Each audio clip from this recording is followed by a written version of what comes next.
When a lone wolf survivor saves herself from a rogue attack, only to be rescued by the one man she can never trust, she discovers that the deadliest predator in the northern frontier isn't the beast that nearly killed her. It's the stranger who won't let her go. Stay until the end to find out how a woman who swore never to belong to anyone becomes the most powerful queen the wolf territories have ever known. Hit that like button and drop a comment telling me what city you're watching from right now. The rain came down like broken glass. Kayla Vance pressed her back against the twisted trunk of an ancient pine, her breath sawing in and out of her lungs in ragged gasps. Blood ran hot down her left shoulder where the rogue's claws had torn through muscle and skin. The wound screamed with every movement, but she couldn't afford to stop, not now. Not when the bastard was still circling somewhere in the darkness beyond the trees. Lightning split the sky, illuminating the forest in stark white flashes. For one terrible instant she saw him, a massive gray wolf with foam dripping from his jaws, eyes burning with the kind of madness that came from too many years living outside pack law. Rogues like him didn't just kill. They savaged. They destroyed. They left nothing but meat and bones scattered across the forest floor. Kayla's fingers tightened around the hilt of her hunting knife. It was a pitiful weapon against a wolf twice her size, but it was all she had. Her own wolf form was strong, fast, agile, but she'd burned through too much energy already tonight. The shift would leave her vulnerable, and vulnerability in the northern range meant death. She'd learned that lesson the hard way. Thunder rolled across the mountains like the growl of some ancient god. The storm had been building for hours, turning the game trails into rivers of mud and the sky into a churning black mass that swallowed the moon whole. Kayla had been trying to reach the safety of a cave system 3 miles north when the rogue caught her scent. She'd run hard, pushing herself to the edge of collapse, but the bastard was relentless. Now she was cornered in a clearing with her back to a cliff face and nowhere left to run. The rogue's growl rumbled through the darkness, low and hungry. Kayla shifted her weight, testing her injured shoulder. Pain lanced through her arm, sharp and nauseating, but the joint still worked. Barely. She could fight if she had to. She would fight. Survival wasn't about winning. It was about refusing to go down easy. "Come on, then," she whispered into the storm. "Come on, you bastard!" The wolf lunged from the shadows with terrifying speed. Kayla threw herself sideways, rolling across the muddy ground as jaws snapped shut inches from her throat. She came up slashing with the knife, felt the blade bite into fur and flesh, heard the rogue snarl of pain and fury. But the wolf was already spinning, massive paws churning the earth, yellow eyes locked on her with single-minded hunger. She didn't have time to set her feet before he hit her. The impact drove her backward into the trunk of a fallen tree. Her skull cracked against rotten wood and the world exploded into stars. The knife flew from her hand, disappearing into the underbrush.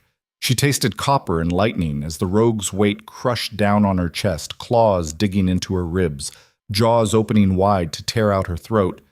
And then the monster was simply gone. Kayla's vision swam as she struggled to understand what had just happened. One moment the rogue had been on top of her, death promised in every line of his body. The next he was flying through the air like he weighed nothing at all, crashing into a tree trunk 20 feet away with a sound like breaking bones. A figure stood between her and the stunned rogue. Tall, broad-shouldered, moving with the kind of fluid grace that spoke of absolute confidence and lethal control. Lightning flashed again, and Kayla saw him clearly for the first time. A man dressed in dark traveling leathers, rain plastering black hair to his skull, hands empty and relaxed at his sides, despite the fact that he'd just thrown a 300-pound wolf across a clearing like it was made of straw. The rogue scrambled to his feet, shaking his massive head. For a moment, Kayla thought the beast might actually be smart enough to recognize a superior predator and run. But madness and hunger had burned away whatever survival instincts the creature once possessed. With a howl that split the night, the rogue charged. The stranger moved. Kayla had fought beside pack warriors. She'd seen alphas in their prime hunt and kill with brutal efficiency, but she had never seen anything like this. The man flowed forward to meet the rogue's charge, impossibly fast, and caught the wolf by the throat with one hand. Just one hand. The rogue's momentum should have carried them both to the ground.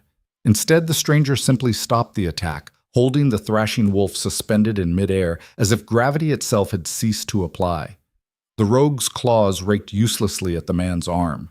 His jaws snapped and frothed, his entire body convulsed with desperate, violent struggle. The stranger's expression never changed. "You made a mistake tonight," the man said quietly. His voice was deep and rough, barely audible above the storm. "Targeting her was the last mistake you'll ever make." He squeezed. The sound of the rogue's neck breaking was sharp and final. The wolf went limp, transformed into dead weight in an instant. The stranger held the body for another moment, as if to make absolutely certain there was no life left in it, then tossed the corpse aside like garbage. Silence rushed in to fill the space where violence had been. Kayla stared at the man who had just saved her life, every instinct screaming contradictory warnings. The rational part of her brain knew she should feel grateful. Without his intervention, she would be dead or dying right now, torn apart in the mud, while the storm washed her blood into the earth. But gratitude was a luxury she'd learned not to afford. In the 5 years since she'd fled her birth pack, she'd survived by trusting no one and expecting nothing from strangers except betrayal. Help from powerful men always came with a price. The stranger turned to face her fully. Lightning painted his features in harsh relief, strong jaw, high cheekbones, eyes that seemed to catch and hold the storm's light with an intensity that made her wolf stir uneasily beneath her skin. He looked to be in his early 30s, though with shifters it was always hard to tell. Power radiated from him like heat from a forge, the kind of raw dominance that marked an alpha of significant rank, which made him dangerous, possibly more dangerous than the rogue had been. "You're hurt," the stranger said, taking a step toward her. Kayla's hand shot out, fingers closing around a rock the size of her fist. "Stay back." The man stopped immediately, raising both hands in a gesture of peace. "I'm not going to hurt you." "That's what they all say." Kayla forced herself upright despite the agony in her shoulder and the spinning in her head. She kept the rock raised, ready to throw or swing if he came any closer. Right before they try to claim what they think they're owed. Something flickered across the stranger's face. Understanding, maybe, or recognition. He lowered his hands slowly, deliberately non-threatening. "I don't want anything from you except to make sure you don't bleed out in this clearing. That wound on your shoulder needs treatment. I'll manage." Kayla's voice came out harder than she intended, sharp with the fear she refused to show. "I always do." "I don't doubt that." The stranger's tone remained calm, measured. "You fought well. Most shifters wouldn't have lasted 30 seconds against a rogue that size. Flattery doesn't work on me either. It's not flattery, it's observation." He tilted his head slightly, studying her with an intensity that made her skin prickle. "How long have you been out here alone?" "Long enough to know better than to trust mysterious strangers who appear out of nowhere and kill rogues with their bare hands." Kayla edged sideways, trying to put more distance between them, while simultaneously looking for her dropped knife. "What are you? Pack enforcer? Territory hunter?" "Neither." The man's expression revealed nothing. "Just a traveler passing through?" "Travelers don't move like you do. They don't have strength like that." Kayla's eyes narrowed. "What pack do you belong to?" "That's complicated." "Complicated means dangerous. I don't do dangerous anymore." She spotted her knife half buried in the mud near the fallen tree and started backing toward it. "Thank you for the help, but I'll take it from here." The stranger watched her retreat without moving to follow. "The northern range is crawling with rogues right now. 3 packs collapsed in the last 2 months. Their territories are in chaos. Traveling alone through this region is suicide. I've been managing just fine." "Until tonight you were." He gestured toward her bloody shoulder. "That wound is going to slow you down. Make you vulnerable. The next rogue might not give you time to fight back." Kayla's fingers closed around the knife hilt. The familiar weight steadied her, made the world feel slightly less like it was spinning out of control. "Why do you care what happens to me?" The question hung between them while rain hammered down and lightning continued to fracture the sky. The stranger's expression shifted, just for an instant, into something Kayla couldn't quite read. Conflict, maybe. Or recognition. Or something deeper that made her wolf stir restlessly beneath her skin. "Because leaving you here would be wrong," he said finally. "And I've done enough wrong things in my life. I'm trying to do better." Despite herself, Kayla felt something in her chest tighten at those words. She knew what it was like to carry the weight of past mistakes. knew what it felt like to run from choices that could never be undone. But sympathy was just another word for weakness, and weakness got you killed in the northern range. Your conscience isn't my problem, she said flatly. Go find someone else to save. There's a settlement 2 days north of here, neutral territory. They have a healer, supplies, shelter from the storm. The stranger pulled a small leather pack from his shoulder and tossed it gently toward her. It landed in the mud halfway between them.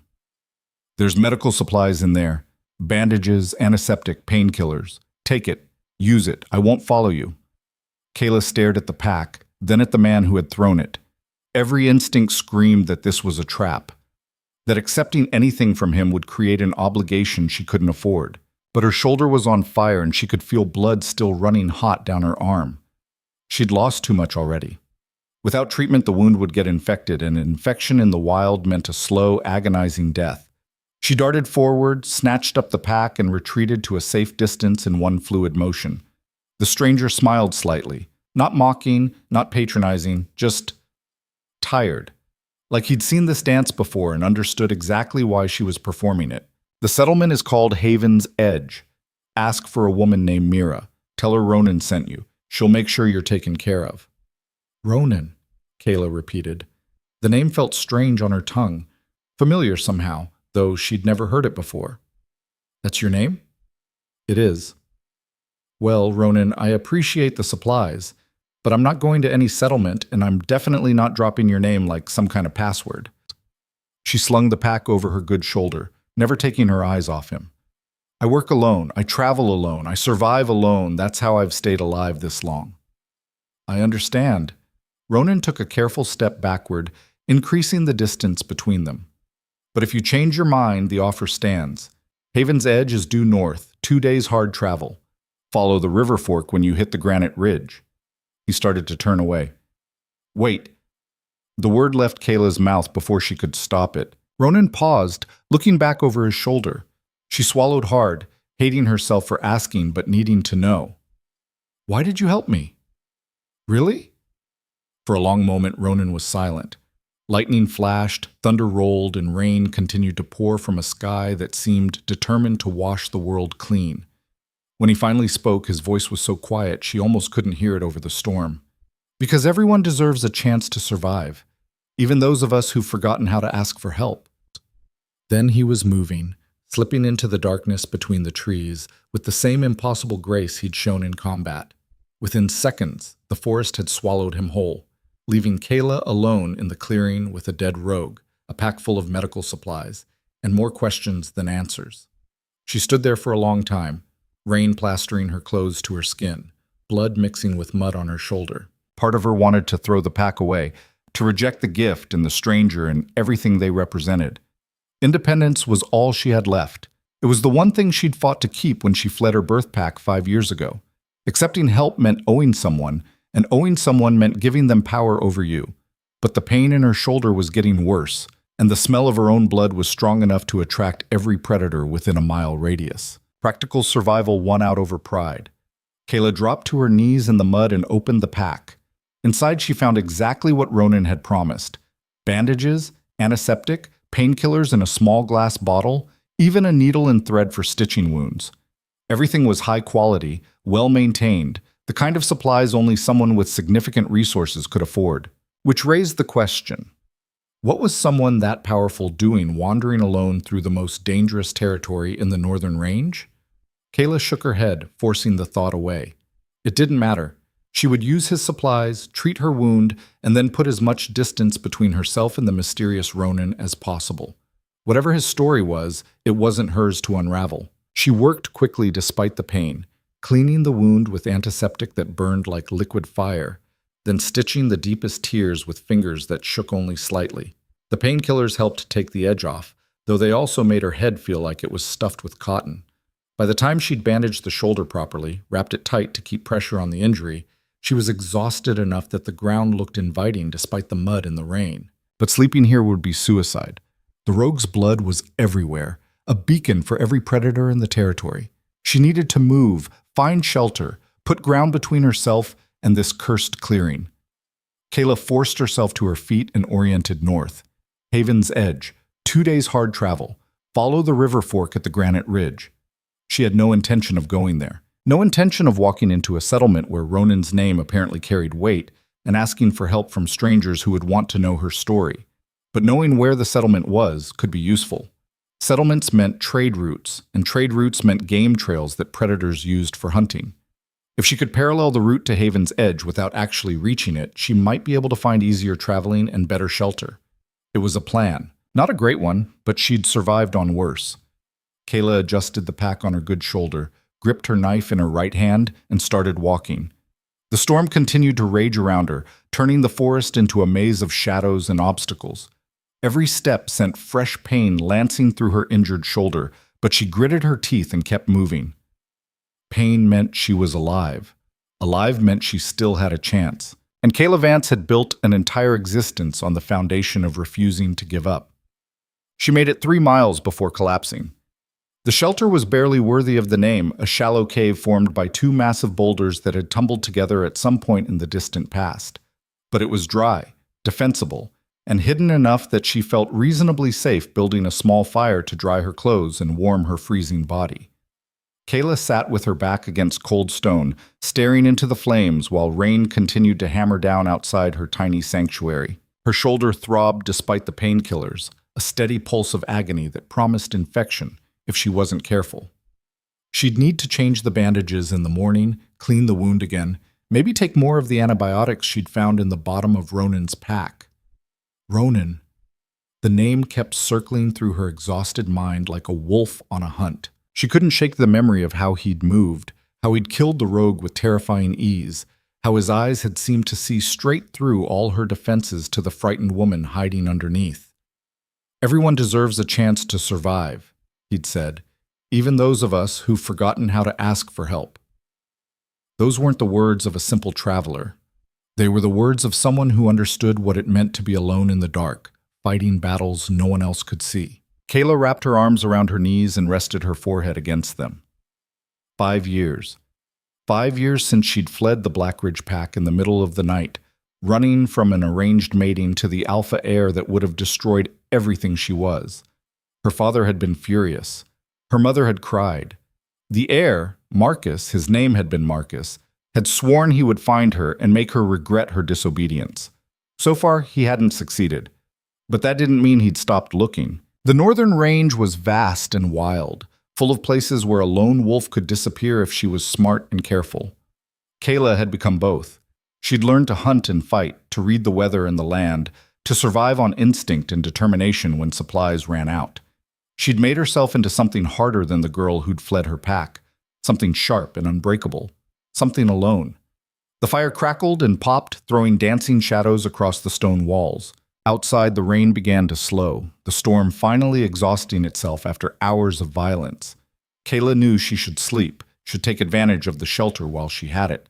But every time she closed her eyes, she saw Ronan's face, saw the way he'd looked at her with something that might have been recognition or understanding or something else entirely. She'd spent 5 years trusting no one, 5 years running from anything that resembled pack bonds or obligations or connections. It had kept her alive. It had kept her free. But sometimes, late at night, in moments of weakness, she would never admit to anyone. She wondered what she'd sacrificed to maintain that freedom. Kayla shook her head sharply, banishing the thought. Weakness was just another way of dying slowly. She would rest tonight, heal as much as possible, and then continue north parallel to the Haven's Edge route. With luck, she could make it to the upper territories within a week, find new hunting grounds far from collapsed packs and rogue wolves, and mysterious strangers with storm-gray eyes. It was a good plan, a solid plan. So why did part of her want to turn around and follow Ronan into the darkness? Well, she woke to smoke and screaming. Kayla jerked upright, knife already in her hand, shoulder screaming in protest at the sudden movement. The fire had died to embers while she slept, but there was light coming from outside the cave, orange and flickering and all wrong. She scrambled to the cave mouth and looked out into hell. The forest was burning. Flames raced through the underbrush, feeding on rain-soaked vegetation that should have been too wet to catch. But these weren't natural flames. Kayla's wolf recognized the scent immediately. Accelerant. Someone had deliberately set this fire, used chemicals to make sure it spread fast and hot despite the recent storm. And the screaming. Kayla's blood went cold as she recognized the sounds. Not human screams. Wolf screams. The kind of sound shifters made when they were dying in their animal forms, caught and burning and unable to escape. Someone was hunting rogues. No, not just rogues. The scent on the wind told her there were pack wolves mixed in with the targets. Young ones who hadn't developed the control to hold their shifts under extreme stress. This was an indiscriminate slaughter, someone using fire to flush out and kill anything with 4 legs and fur. The smart thing would be to run, to grab her pack and flee perpendicular to the fire's path, put as much distance between herself and the massacre as possible. Getting involved in pack politics or rogue conflicts was a guaranteed way to end up dead. But the screaming wouldn't stop. Kayla closed her eyes, jaw clenched so hard her teeth ached. She thought of the girl she'd been 5 years ago, the one who'd believed in pack bonds and honor and protecting the weak. That girl was dead, burned away by hard lessons and harder choices. The woman who'd taken her place knew better than to throw her life away on strangers who wouldn't do the same for her. A young wolf stumbled out of the smoke 30 yards from her cave, coat singed and smoking, eyes rolling white with terror. It couldn't have been more than a yearling, barely old enough to shift properly. As Kayla watched, a figure emerged from the flames behind it, a man in heavy leather armor, face covered with a crude mask, carrying what looked like a flamethrower strapped to his back. The hunter raised his weapon. Kayla was moving before she made a conscious decision to act. She hit the hunter from the side in a full sprint, the impact carrying them both to the ground in a tangle of limbs and fury. The flamethrower went flying, skittering across the ground. The man was strong, trained, dangerous, but Kayla had spent 5 years fighting for her life against opponents who wanted her dead or broken.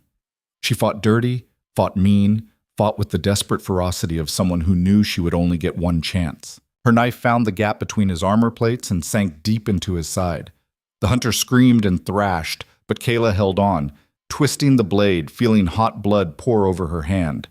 The man's struggles grew weaker, his screams turning to wet gurgles.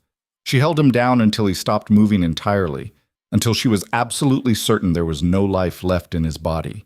Then she rolled away and vomited into the burning grass. The young wolf was still there, staring at her with terrified golden eyes. Kayla wiped her mouth with the back of her hand and met its gaze.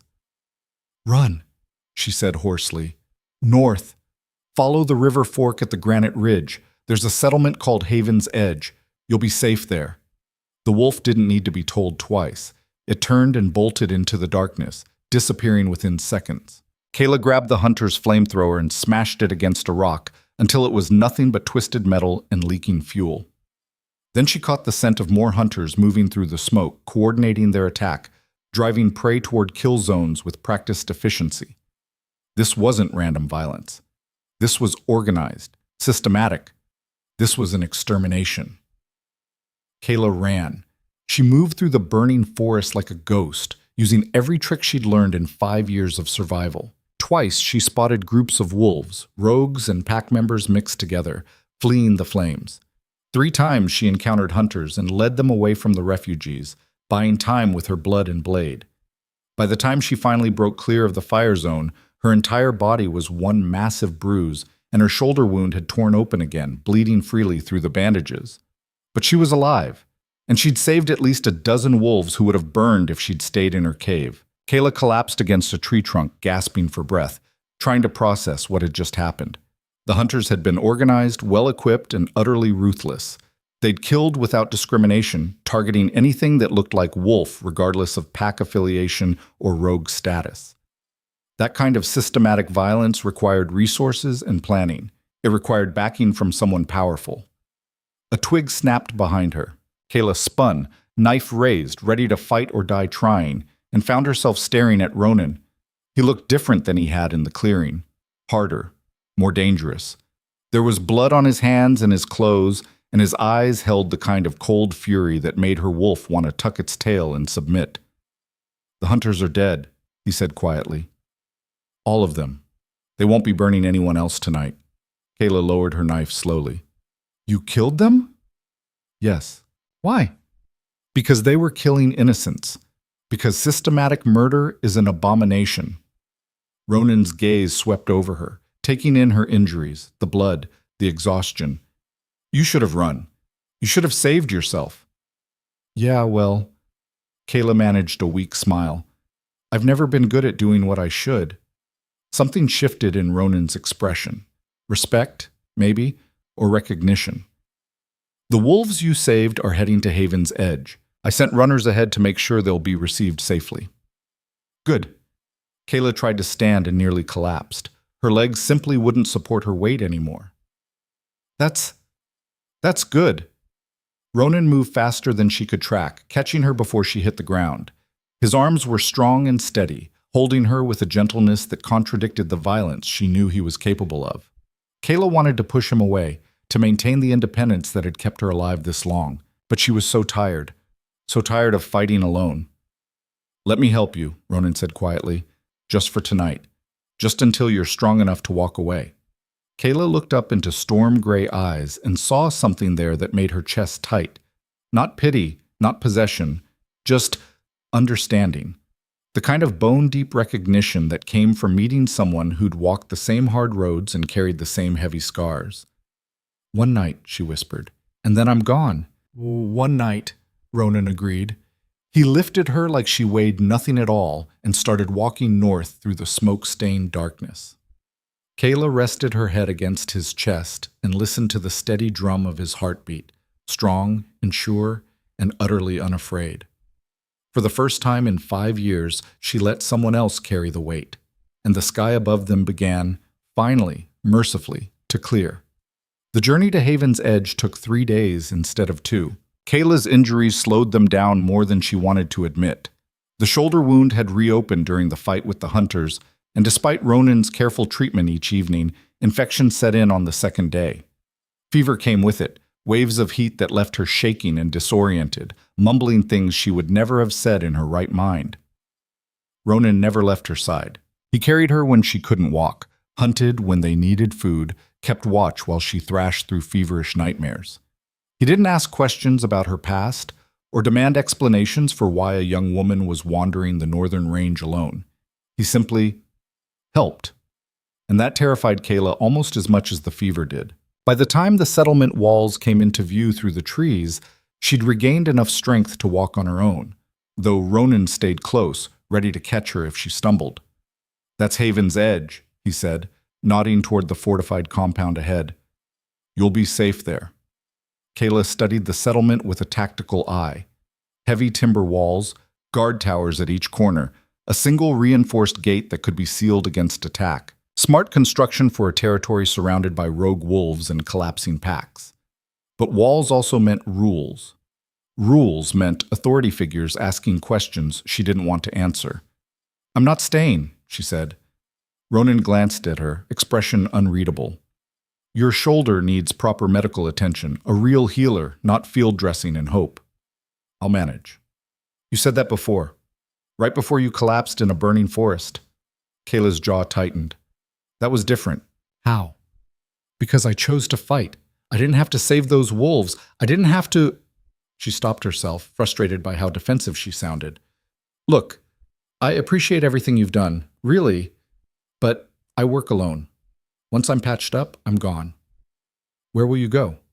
North? Upper Territories? Somewhere without... She gestured vaguely at the settlement. All this, Ronan was quiet for a long moment.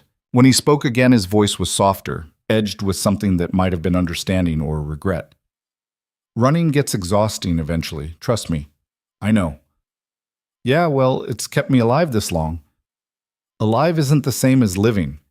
The words hit harder than Kayla expected. She wanted to argue, to defend the choices that had shaped the last 5 years of her existence. But arguing required energy she didn't have, and part of her, the part she tried hard to ignore, suspected he might be right. They approached the gate in silence. Guards watched from the towers, crossbows loaded but not aimed. Kayla noticed they didn't challenge Ronan, didn't demand identification or explanations. They just nodded respectfully and signaled for the gate to open, which raised questions she wasn't sure she wanted answered. The interior of Haven's Edge was cleaner and more organized than Kayla expected. Wooden buildings arranged in neat rows, a central square with a well, People moving with purpose, but without the frantic edge that marked settlements under siege. Children played near a smithy, their laughter carrying on the afternoon air. It looked normal, peaceful. Kayla's wolf stirred uneasily. Peace was usually an illusion that shattered the moment you got comfortable. Ronan! A woman emerged from a building marked with a healer's symbol, a carved staff wrapped with herbs. She was middle-aged, gray threading through dark hair, with the kind of competent bearing that spoke of years handling emergencies. "We got your message about incoming refugees. They arrived last night. Most are recovering well, though." She stopped mid-sentence as her gaze shifted to Kayla. "Is this the one who saved them?" "This is Kayla," Ronan said. "She needs medical attention. Shoulder wound, infected. She's been fighting fever for 2 days." The healer's expression sharpened with professional concern. "Come with me. I'm Mira. Let's get you looked at properly." Kayla started to protest that she was fine, but Ronan gave her a look that suggested arguing would be pointless. With a sigh of resignation, she followed Mira into the healing house. The interior was warm and smelled of herbs and clean linens. Mira directed Kayla to sit on a padded bench while she gathered supplies. Ronan remained by the door, arms crossed, watching with an intensity that made Kayla acutely aware of how vulnerable she was about to be. "You can leave," Kayla said to him. "I'm sure you have better things to do than watch someone get their bandages changed." "I'll stay," Ronan replied. Not demanding, just certain. Mira worked with gentle efficiency, cutting away the field dressing Ronan had applied and examining the wound beneath. Her sharp intake of breath told Kayla everything she needed to know about how bad it looked. "This is deep," Mira said. "And yes, infected. You're lucky to still have use of the arm. Another day or two without treatment and we'd be talking about amputation." Kayla's stomach twisted. "Can you fix it?" "I can clean it out, give you antibiotics, keep you here for observation until the fever breaks and we're sure the infection is clearing." Mira met her eyes with calm authority. "But you need to stay put for at least a week. No running off into the wilderness, no fighting, just rest and healing." A week. 7 days trapped in one place, vulnerable, dependent on the kindness of strangers. Everything Kayla had spent 5 years avoiding. "I can give you 3 days," she said. Mira looked like she wanted to argue, then glanced at Ronan and seemed to reconsider. "Fine. 3 days minimum. If the infection isn't improving by then, you stay longer, non-negotiable." It was the best deal Kayla was going to get. She nodded. The cleaning process was agony.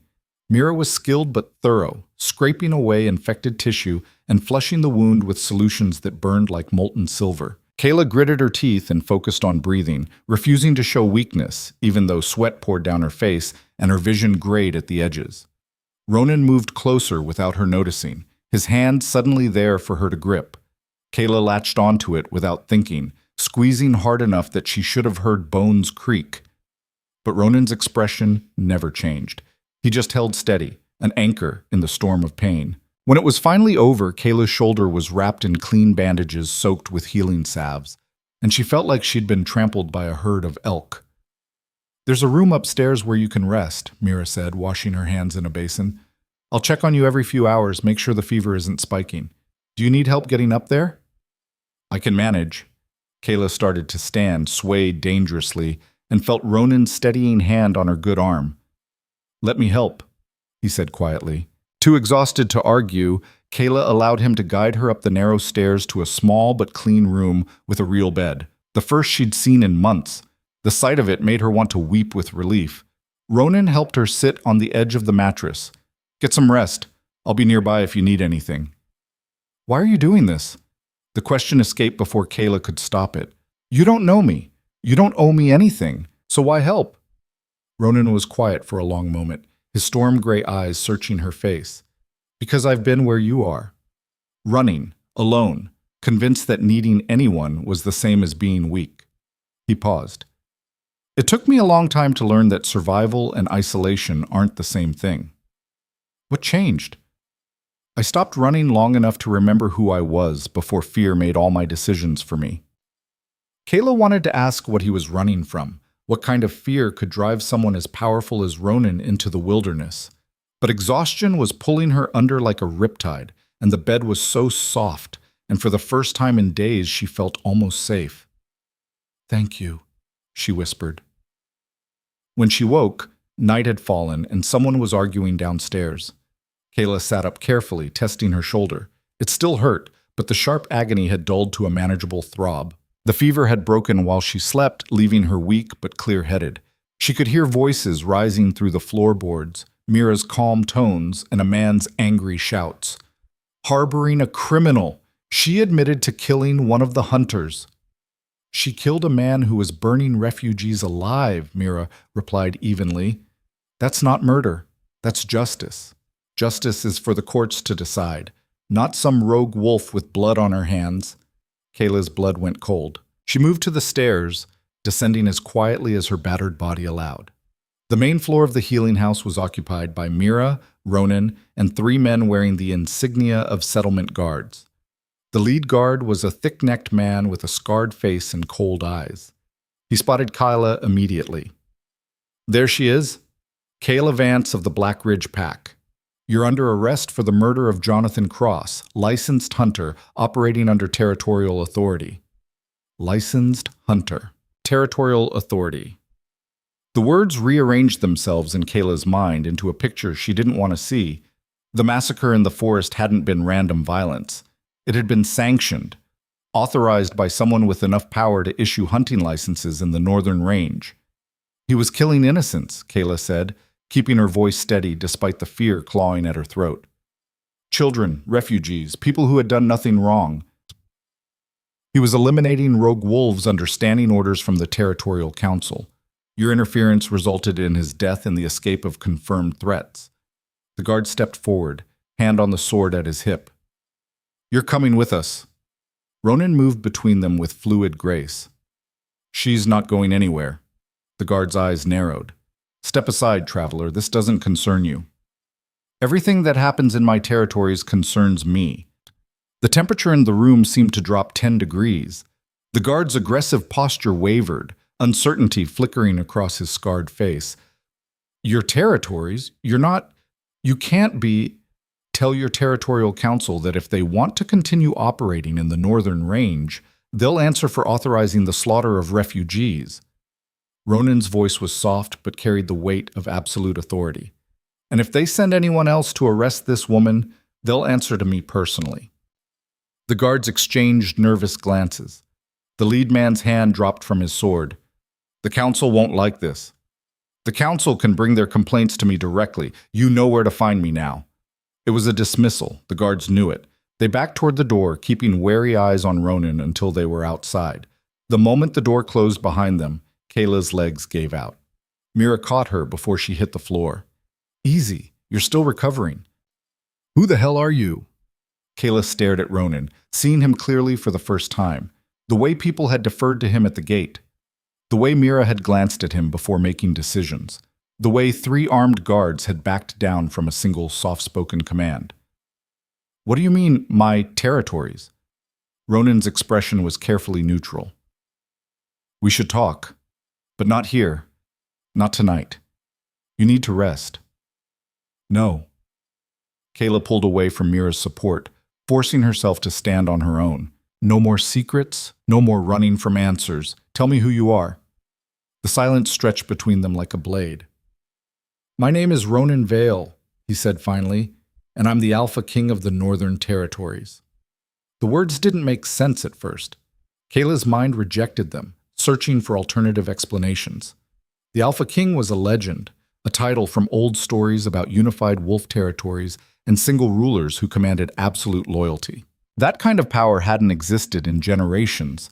The packs were fractured, independent, constantly fighting over borders and resources. Except Ronan was standing in front of her, and 3 guards had just retreated from him like he was made of lightning, and suddenly all the pieces fell into horrible, perfect place. "You lied to me," Kayla said.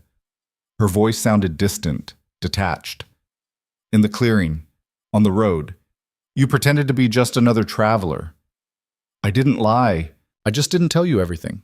"That's the same thing." "Is it?" Ronan took a step toward her. Kayla retreated instinctively, back hitting the wall. "You didn't tell me your full name or your pack affiliation or why you were running." Should I have demanded that information before helping you? That's different. How? Kayla wanted to scream that it was different because she was nobody, nothing, just a refugee trying to survive. But he was the Alpha King, the most powerful shifter in existence, and he'd hidden that from her, made her believe they were equals, made her start to trust him. Why? She asked. Why not just tell me from the beginning? Because if I had, you would have run, or submitted, or tried to use me for protection. Ronan's expression was raw, vulnerable in a way she'd never seen. I wanted to know who you were when you didn't know who I was, when you had no reason to pretend or perform or try to please me. And what did you learn? That you're brave, strong, willing to risk yourself for strangers, even when it goes against every survival instinct you have. He paused. That you're exactly the kind of person this territory needs. I don't want anything to do with territories or kings or politics, Kayla said. I just want to be left alone. I know, but the Territorial Council has your name now. They know you killed one of their hunters. They'll send more guards or hired mercenaries, or they'll contact your birth pack and tell them where you are. Ronan's voice gentled. Running won't save you this time, Kayla. You need protection, and I'm offering it. In exchange for what? The question hung in the air like smoke. Nothing, Ronan said quietly. I'm offering protection because it's the right thing to do. Because you deserve safety. Because... He stopped himself, something flickering across his face that Kayla couldn't read. Because I want to. Mira cleared her throat. I'm going to give you two some privacy. Kayla, there's tea and bread in the kitchen if you're hungry. Try to eat something before you sleep. She slipped out the back door, leaving them alone. Kayla slid down the wall until she was sitting on the floor, knees drawn up to her chest. Her shoulder ached. Her head spun. Everything she thought she understood about the last 3 days had just been revealed as carefully constructed fiction. Ronan sat down across from her, maintaining distance, giving her space. I'm sorry I didn't tell you sooner, but I'm not sorry I helped you. And I'm not sorry I got to know you as Kayla first, before all the complications of titles and territories got in the way. The guards called me Kayla Vance of the Black Ridge Pack, she said. They know where I'm from. How? The Territorial Council keeps records on all pack members in the region. When you gave your name to the guards, they would have checked their files. Ronan's expression darkened, which means your birth pack probably knows you're here by now, too. Kayla's stomach twisted. Marcus. The heir who'd tried to force a mating bond 5 years ago. The one who'd sworn to find her and make her regret running. If he knew where she was, he would come. And he would bring enough pack warriors to ensure she couldn't escape again. I need to leave, she said, already trying to calculate how far she could get before her shoulder gave out. Tonight, before Marcus Blackridge arrives with his enforcers. Ronan's voice was calm, but there was steel underneath. I've already sent word to the Blackridge Pack that you're under my direct protection. If Marcus or anyone else tries to take you by force, they'll be committing an act of war against the crown. Kayla stared at him. You can't do that. You barely know me. Starting a conflict with an established pack over some runaway wolf is strategic, Ronan interrupted. The Blackridge Pack has been violating territorial agreements for years, forcing unwilling matings, expanding into neutral zones, ignoring refugee protocols. I've been looking for an excuse to remind them that pack authority doesn't supersede royal law. So I'm just a convenient excuse? No. Ronan leaned forward, his intensity making her breath catch. You're someone who deserves the chance to choose her own path, free from coercion, free from fear. That's not politics, Kayla. That's basic decency. She wanted to believe him, wanted to trust that his protection came without strings, that he genuinely cared about her well-being beyond what she could offer him politically. But 5 years of survival had taught her that powerful men always wanted something, and the price for their help was usually paid in freedom. What happens if I accept your protection? She asked carefully. You stay in Haven's Edge until you're fully healed. I assign guards to ensure your safety. You're free to come and go as you please within the settlement, but I'd prefer you didn't travel alone until the situation with the Territorial Council is resolved. And after that? After that, you choose. Stay here, join one of the established packs. Continue wandering if that's what you want. I won't force you into anything. Ronan's gaze held hers. But I hope you'll consider staying, at least long enough to see that not everyone in power is interested in controlling you. It was a pretty speech. Part of Kayla wanted to believe every word. The other part remembered that she'd trusted before, and trust had nearly cost her everything. "I need time to think," she said.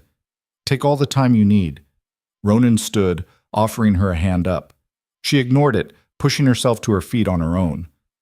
Something flashed across his face. Disappointment, maybe, or understanding. "There's a room ready for you upstairs.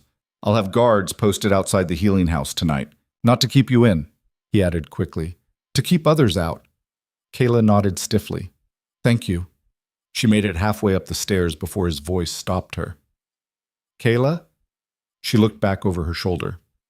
"For what it's worth, I understand why you don't trust me. Why you don't trust anyone." Ronan's expression was open, honest in a way that made her chest ache. But running yourself into the ground isn't strength. Sometimes the bravest thing you can do is stand still and let people help. Kayla didn't respond. She climbed the rest of the stairs and closed the door to her room, leaning against it while her heart hammered against her ribs. The Alpha King. She'd been traveling with the Alpha King for 3 days, sleeping beside his fire, letting him tend her wounds, starting to think of him as, what? A friend? An ally? Something more dangerous than either? She crossed to the window and looked out over Haven's Edge.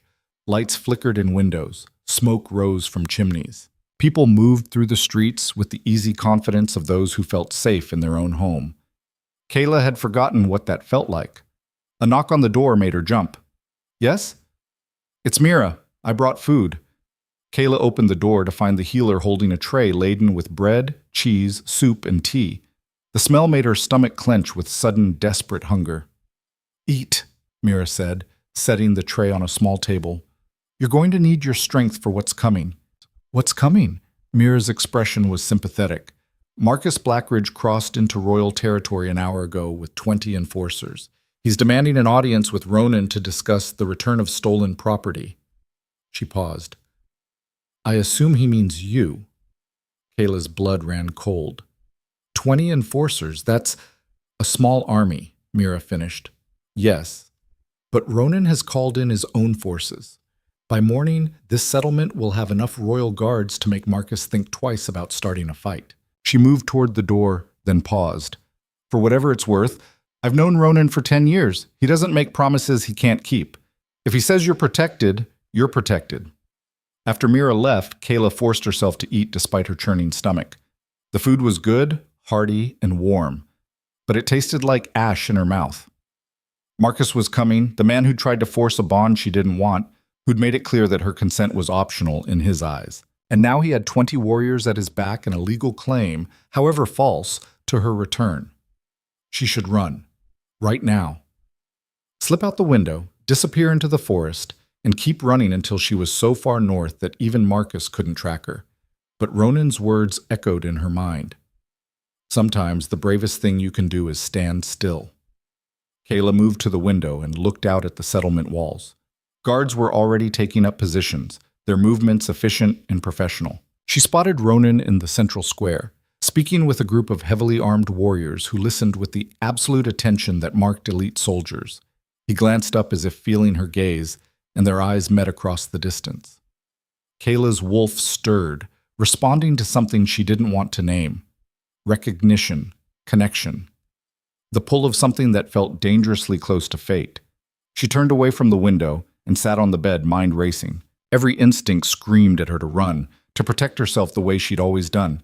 But another part of her, the part that had saved those burning refugees, that had stayed to fight hunters when running would have been smarter, whispered that maybe running wasn't always the answer. Maybe sometimes you had to stand and face the things that hunted you, even if it terrified you more than anything else in the world. The night stretched long and sleepless. Kayla watched the darkness slowly give way to gray dawn, listened to the sounds of the settlement preparing for confrontation. Voices called out orders. Metal rang as weapons were sharpened and armor checked. The tension built like a coming storm. When the sun finally broke over the eastern mountains, Kayla stood at her window and watched Marcus Blackridge ride through the settlement gates. He looked exactly as she remembered, Tall, broad-shouldered, handsome in a brutal way that had probably intimidated smaller wolves into submission. His dark hair was pulled back, revealing a face that smiled easily but never reached his cold eyes. The 20 enforcers flanking him were all battle-scarred veterans, the kind of wolves who enjoyed violence. Ronan met them in the square, alone. Kayla's heart stopped. Alone. He was facing 21 hostile wolves alone, and if Marcus decided to attack... But Marcus didn't attack. He dismounted, handed his reins to one of his men, and approached Ronan with the swagger of someone who believed he held all the power. "Alpha King," Marcus said, his voice carrying clearly in the morning air. "Thank you for agreeing to see me." "You gave me little choice when you crossed into my territory with a war party," Ronan replied. His tone was pleasant, but Kayla could hear the steel underneath. "A war party?" "No, Your Majesty. These are simply my personal guard. Surely you don't begrudge me protection when traveling through such dangerous regions?" "I begrudge you nothing. State your business." Marcus's smile widened. "I'm here to retrieve property that was stolen from my pack 5 years ago. A woman named Kayla Vance. I'm told she's currently residing in this settlement under your protection." "Kayla isn't property. She's a free citizen under royal law. With respect, Your Majesty, she's a promised mate who fled before the bonding ceremony could be completed. Pack law gives me the right to reclaim her. Pack law is subordinate to royal law, and royal law doesn't recognize forced matings." Marcus's expression darkened. "It wasn't forced. It was arranged by our families, a traditional alliance that she dishonored by running." Kayla's hands clenched on the windowsill. Liar. She'd told him no a dozen times, begged her parents not to force the match, but Marcus had convinced everyone that her resistance was just nerves, that she would come around once the bond was in place. She'd run instead of finding out what he meant by come around. "Then it should be easy enough to settle," Ronan said. "Bring Kayla down here and let her speak for herself. If she wants to return to your pack, I won't stop her. But if she chooses to stay under my protection, you'll respect that choice. And if I don't?" The temperature seemed to drop. Royal guards materialized from doorways and rooftops, surrounding Marcus's enforcers in a loose but unmistakable formation. They didn't draw weapons. They didn't need to. The message was clear. "If you don't," Ronan said softly, "you'll discover exactly why I'm called the Alpha King." Marcus's jaw clenched. For a moment, Kayla thought he might actually be stupid enough to start a fight. Then his gaze shifted upward, scanning the buildings, and locked onto her window. Their eyes met. Even from a distance, she could see the possessive fury in his expression, the absolute certainty that she belonged to him regardless of what she wanted. It was the same look he'd worn 5 years ago when she told him she wouldn't mate with him. The look that said her will was irrelevant. Kayla lifted her chin and met his stare without flinching. Then she turned from the window and walked downstairs. The settlement square was silent as she emerged from the healing house. Every eye turned to watch her cross the open ground, but Kayla kept her focus on Ronan. He stood calm and steady, his presence a reminder that she wasn't alone this time.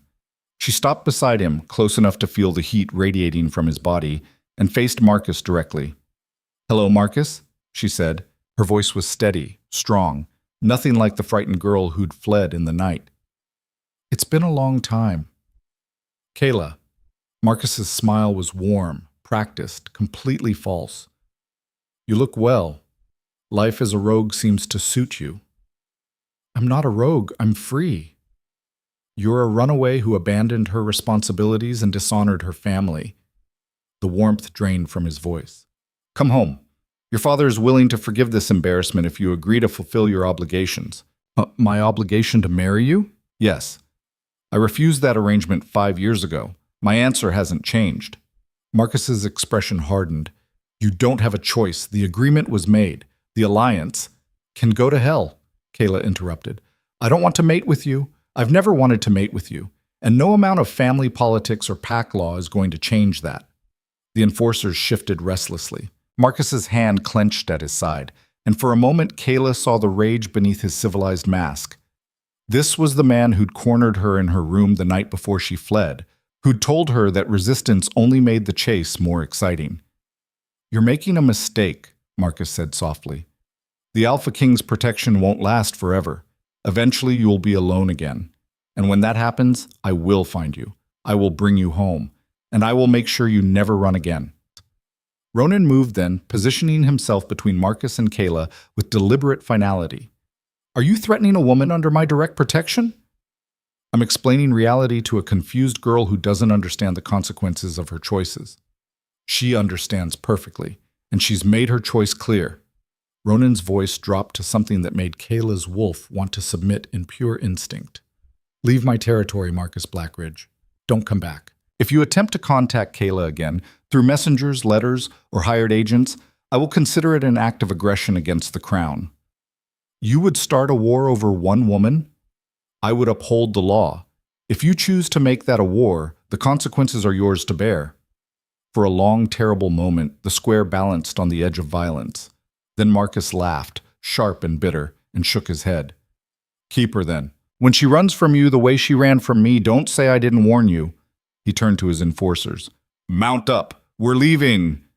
The Blackridge wolves moved with practiced efficiency, swinging into saddles and forming up around their leader. Marcus spared Kayla one last look, cold and promising, before spurring his horse toward the gate. They were gone within minutes, disappearing into the forest like they'd never been there at all.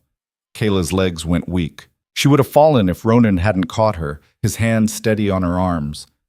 You did well, he said quietly. That took real courage. I just made an enemy of my birth pack and probably started a political crisis, Kayla replied. Her voice shook despite her best efforts. You stood up for yourself. That's never wrong. The royal guards were dispersing, returning to their posts now that the immediate threat had passed. Settlers emerged from buildings, whispering among themselves, casting curious glances at Kayla. She could already hear the speculation beginning. Who was she? Why had the Alpha King protected her? What would happen next? I need to leave, Kayla said. Before this gets worse. Before Marcus decides to He won't touch you, Ronan interrupted. I meant every word I said. You're under royal protection now. For how long? A week? A month? Eventually, you'll have other priorities, other crises to handle. And when you do, Marcus will come back. Then you stay close until he forgets about you or finds someone else to obsess over. Kayla pulled away from his steadying grip. I can't live my life hiding behind your protection. That's just another kind of cage. It doesn't have to be. Ronan's storm-gray eyes held hers with an intensity that made breathing difficult. Stay. Not as someone under protection, but as... He stopped himself, jaw clenching like he was biting back words. As what? Someone I want to know better. Someone I think could be happy here, if she gave it a chance. The honesty in his voice nearly broke her. Kayla wanted to say yes, wanted to believe that staying was possible, that she could build something real in this settlement with this man who'd saved her life and asked for nothing in return. But wanting things had always been dangerous, and trusting them was worse. I need time, she said finally, to heal, to think, to figure out what I want beyond just survival. Take all the time you need. Ronan stepped back, giving her space. But know that you're welcome here for as long as you want to stay. Kayla nodded and turned back toward the healing house. Her shoulder throbbed, her head spun, and exhaustion pulled at her like gravity. But as she climbed the stairs to her room, she couldn't shake the feeling that something fundamental had just shifted. She'd spent 5 years running from bonds and obligations and anyone who might try to claim her, and now she'd just chosen, deliberately, terrifyingly, to stand still, to stay in one place long enough to see what might grow. The thought should have terrified her. Instead, it felt almost like hope. Hope, Kayla discovered over the following week, was a dangerous thing to carry. It made her soft, made her forget to check exits and escape routes, made her start thinking about tomorrow instead of just surviving today. And worst of all, it made her notice things about Ronan Vale that she absolutely should not be noticing, like the way he listened when she spoke, giving her his full attention as if her words actually mattered, or how he never crowded her space, always maintaining a careful distance that let her breathe, or the way his rare smiles transformed his entire face from intimidating authority to something warm and almost vulnerable. It was terrifying. Kayla threw herself into physical recovery to avoid thinking about it. Mira had cleared her for light activity on the 4th day, and by the end of the week her shoulder had healed enough that she could practice basic combat drills without tearing the wound open. The settlement had a training yard where royal guards sparred in the mornings, and Kayla started joining them despite the suspicious looks and whispered conversations her presence generated. Most of the guards tolerated her. A few actively resented her. And one, a stocky female wolf named Vera with scars crossing her knuckles, seemed determined to put Kayla in her place. "Again!" Vera barked, as Kayla picked herself up from the dirt for the third time in 10 minutes. "Your stance is weak. Your defense is sloppy. If I were a real threat, you'd be dead." "If you were a real threat, I'd fight dirty instead of following your rules," Kayla shot back. Vera's eyes narrowed. "You think survival tactics work against trained soldiers? They've kept me alive for 5 years. Running and hiding kept you alive. That's not the same as fighting." Vera moved into an attack stance. "Now show me what you've got, or admit you don't belong in this yard." Kayla's wolf snarled at the challenge, but she forced it down. Vera was baiting her, trying to provoke a shift or a loss of control that would prove whatever point she was trying to make. Instead, Kayla settled into the defensive position Vera had been drilling into her, and waited. The attack came fast. A combination of strikes designed to overwhelm and expose weaknesses.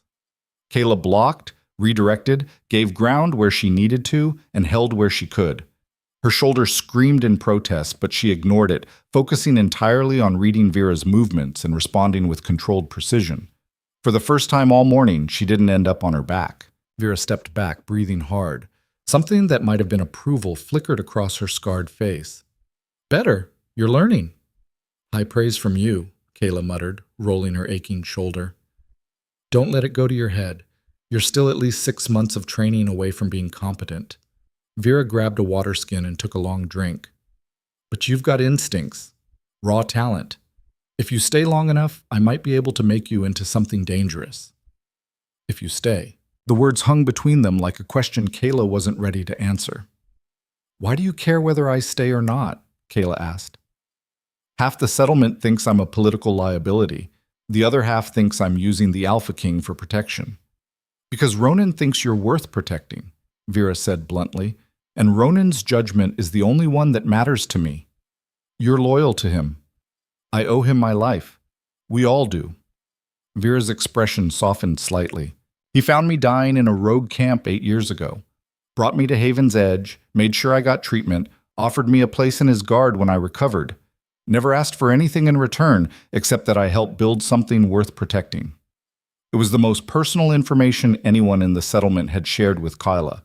She studied Vera with new eyes, seeing past the scars and harsh demeanor to the woman who understood what it meant to be saved. "What happened to the rogue camp?" Kayla asked.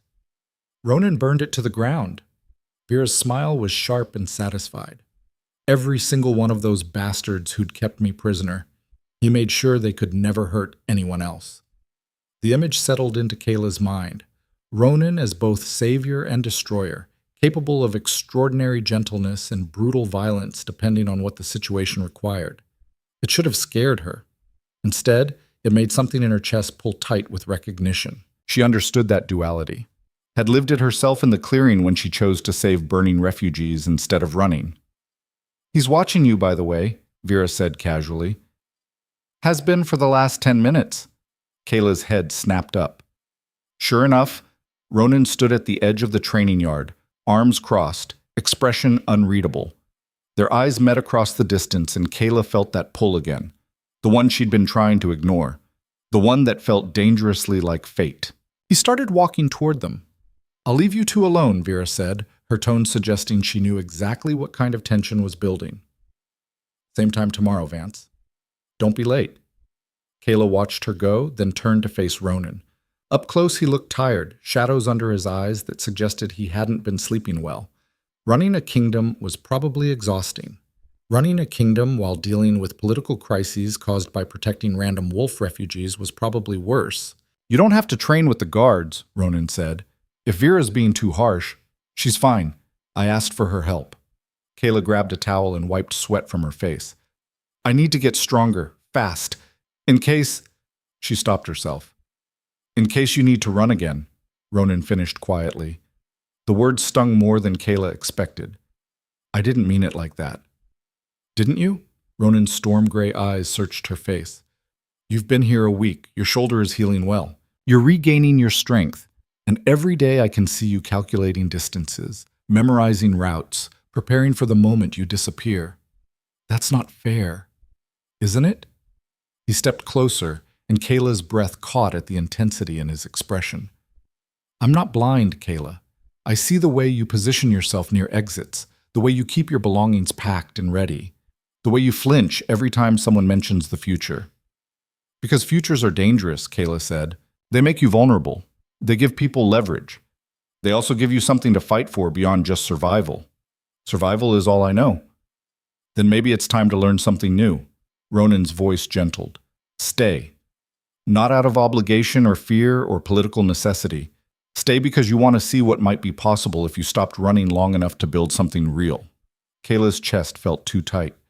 You make it sound simple. It's not simple. It's terrifying, but some things are worth being terrified for. Before Kayla could respond, a commotion erupted near the settlement gates. Shouts, the sound of running feet, urgent voices calling for the Alpha King. Ronan's expression shifted instantly from open to controlled, and he turned toward the noise with the fluid readiness of a predator sensing danger. A young guard came sprinting across the yard. Your Majesty, refugees from the Ironwood Pack just arrived. They're saying their territory was attacked last night. Most of the pack is dead or scattered. Ronan's jaw clenched.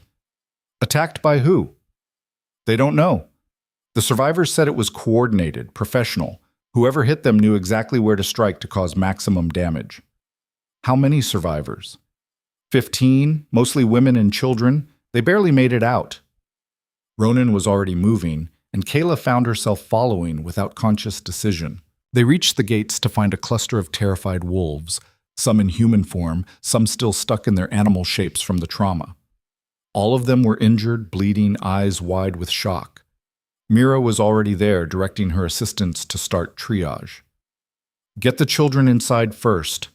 Anyone with serious injuries goes to the healing house. The rest can wait in the community hall until we have beds ready. A woman with burns covering half her face grabbed Ronan's arm. They came at midnight, set fire to the perimeter dens first, drove everyone toward the center of the territory. When we tried to fight back, they had silver weapons, silver bullets. They knew exactly how to kill us efficiently. Did you recognize any of the attackers? Ronan asked. No, they wore masks, military gear, but the woman hesitated. I heard one of them talking on a radio. He called someone counselor, like he was reporting to the territorial council. Kayla's blood went cold. The massacre in the forest had been authorized by the council. Now an entire pack had been slaughtered using the same coordinated tactics. This wasn't random violence. This was systematic elimination. Why? Ronan's voice was deadly calm. Why would the territorial council authorize attacks on established packs? I don't know, the woman sobbed. We weren't rogues. We had territory rights.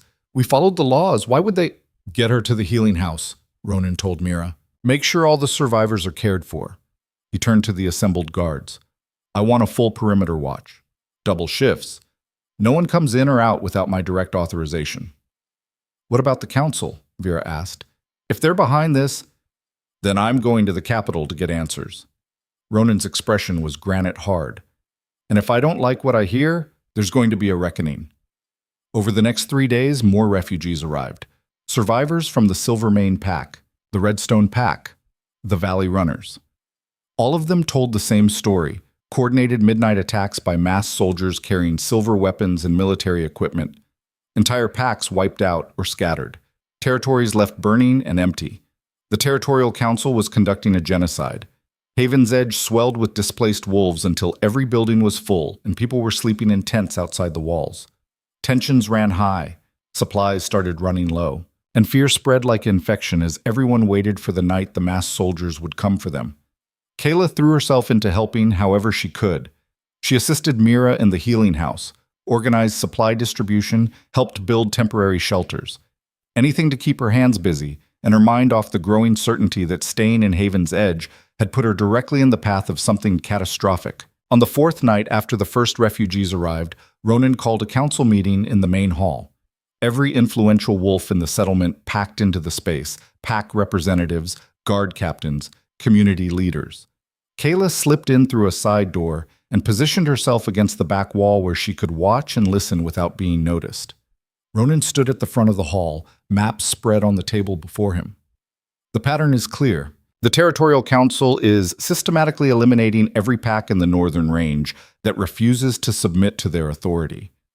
They're using professional soldiers, military equipment, and tactics designed for maximum casualties. Why now? Someone asked. The Council has existed for decades. Why suddenly start a war? Because someone new is pulling their strings. Ronan pointed to marks on the map. 3 months ago, a man named Davos Crane was elected as the Council's chief administrator. He's a wealthy merchant with extensive military connections and no respect for traditional pack law. He wants the Northern Range cleared of uncontrolled wolf populations so he can open the territories to commercial development. Murmurs of shock and anger rippled through the crowd. He's treating us like pests to be exterminated, Vera said. Like we're not even people. Exactly. Ronan's voice cut through the noise, and he has the resources to see it through. Military contractors, political connections, enough money to buy loyalty from corrupt officials. What do? A pack representative asked. We can't fight an army. We can, and we will. Ronan's eyes swept the room. But I won't force anyone to stay and fight. If you want to flee north, I'll provide supplies and safe passage. No judgment, no consequences. And if we stay? Vera's question carried weight. If you stay, we prepare for war. We fortify this settlement, train every able-bodied wolf to fight, and make Haven's Edge into a fortress that Davos Crane will break himself against trying to destroy. Ronan paused. I'm going to the capital tomorrow to confront the council directly. Give them one chance to recall their soldiers and answer for their crimes. If they refuse, I'm declaring them illegitimate and stripping them of all territorial authority. That's treason, someone whispered. No, Ronan said quietly. That's justice. The council exists to serve the packs, not slaughter them. If they've forgotten that, I'll remind them. The meeting dissolved into heated discussions and strategic planning. Kayla stayed pressed against the wall, mind racing. Ronan was about to walk into a political trap. The council wouldn't negotiate. They'd arrest him or kill him, eliminate the one authority figure who could unite the packs against them. He had to know that, had to understand the risk. So why was he going anyway?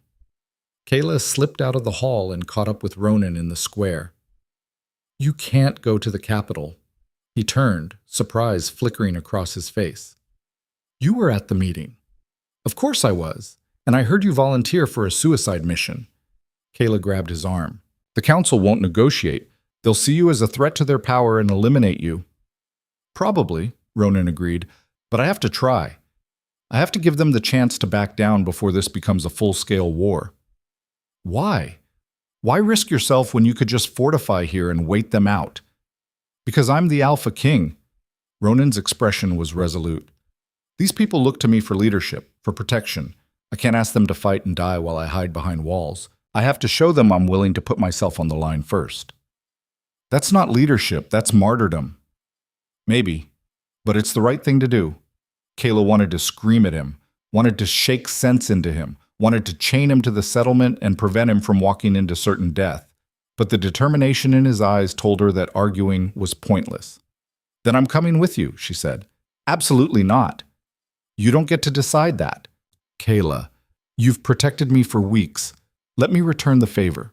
Kayla met his gaze without flinching. You need someone watching your back, someone who doesn't have political ties or official status, someone expendable. You're not expendable. I'm a runaway with a price on my head and enemies in multiple packs. I'm the definition of expendable. Kayla stepped closer. But I'm also good in a fight, hard to kill, and motivated to keep you alive. Take me with you. Ronan studied her face for a long moment. Why? Why would you risk yourself for me? Because you saved my life, because you've given me hope when I'd forgotten what it felt like. Because the thought of you dying makes my chest feel like it's being torn apart. Because it's the right thing to do, Kayla said instead. Something shifted in Ronan's expression, recognition, maybe, or understanding. We leave at dawn. Pack light, expect trouble. Relief flooded through her. Thank you. Don't thank me yet. This might be the stupidest decision either of us has ever made.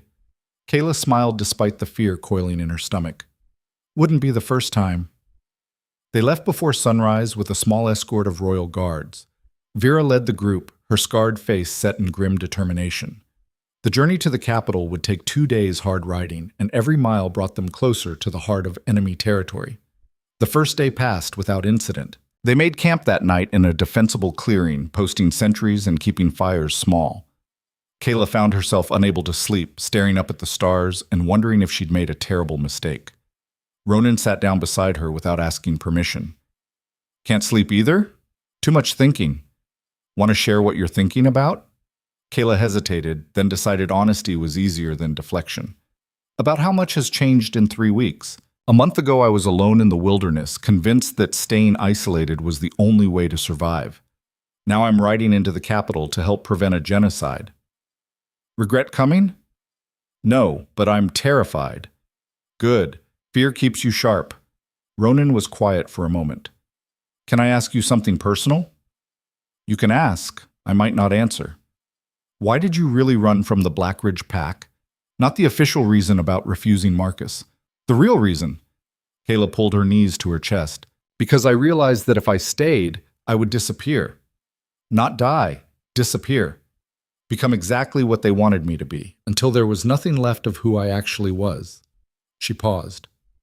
Marcus didn't want a mate.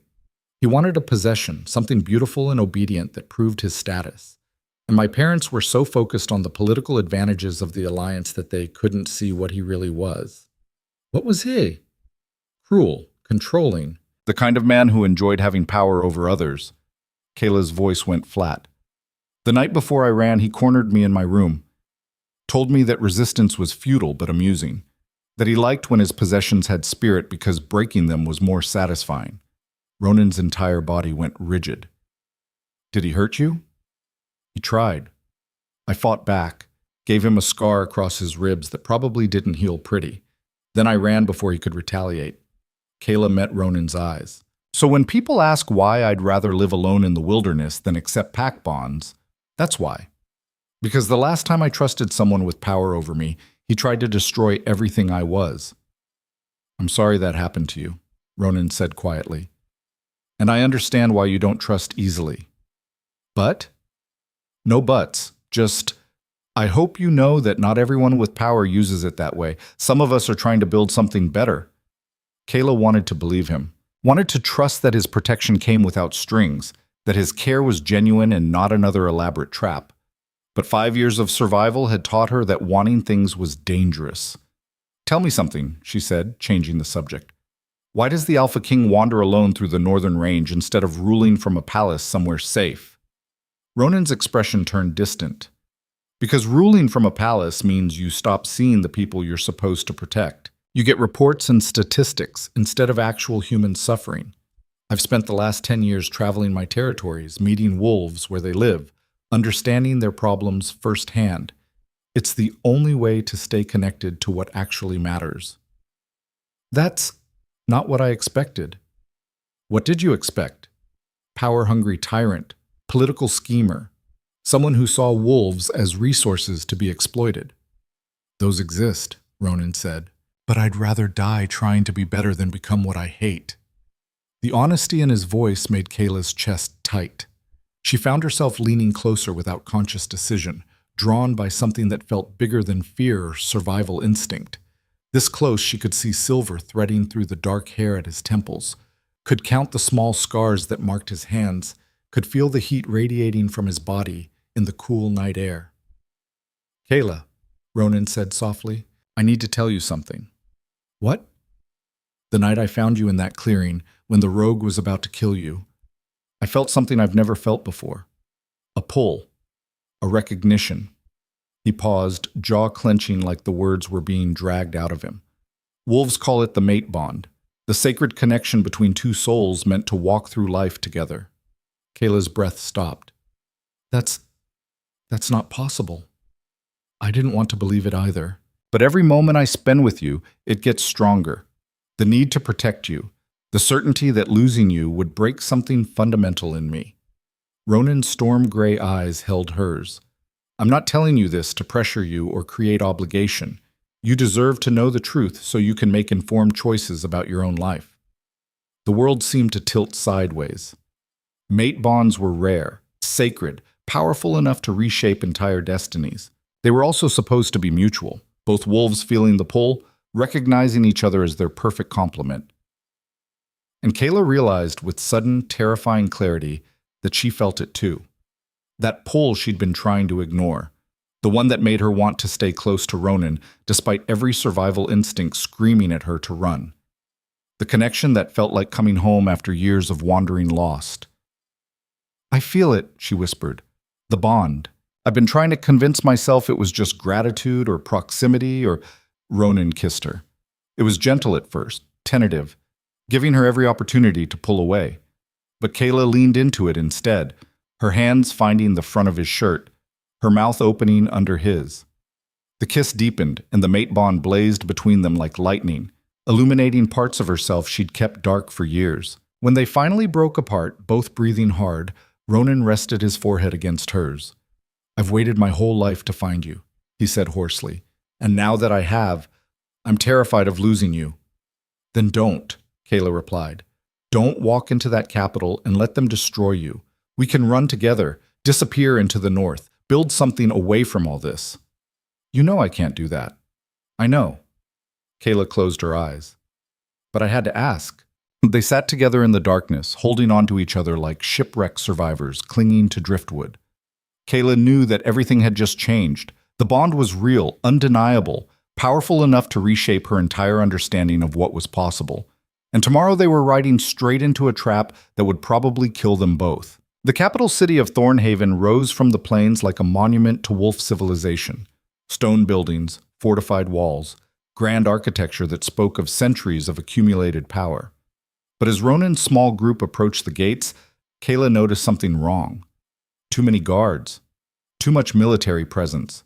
Armed soldiers on every corner wearing the black and silver of the Territorial Council instead of pack colors. This is wrong, Vera muttered. The capital is supposed to be neutral territory, not an armed garrison. Ronan's expression was carved from stone. Davos Crane is making his move. He's consolidating power, replacing pack authority with military control. They were stopped at the gates by a unit of council soldiers.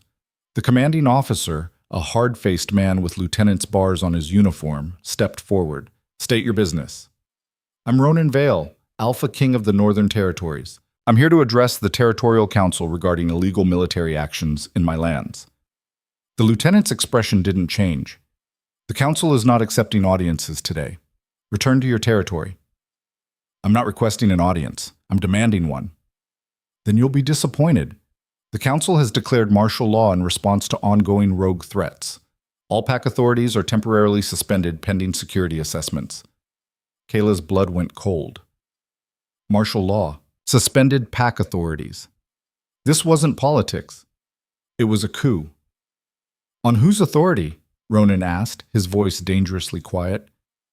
Chief Administrator Davos Crane, acting with full council support. The council doesn't have the legal authority to suspend pack governance or declare martial law without the Alpha King's approval.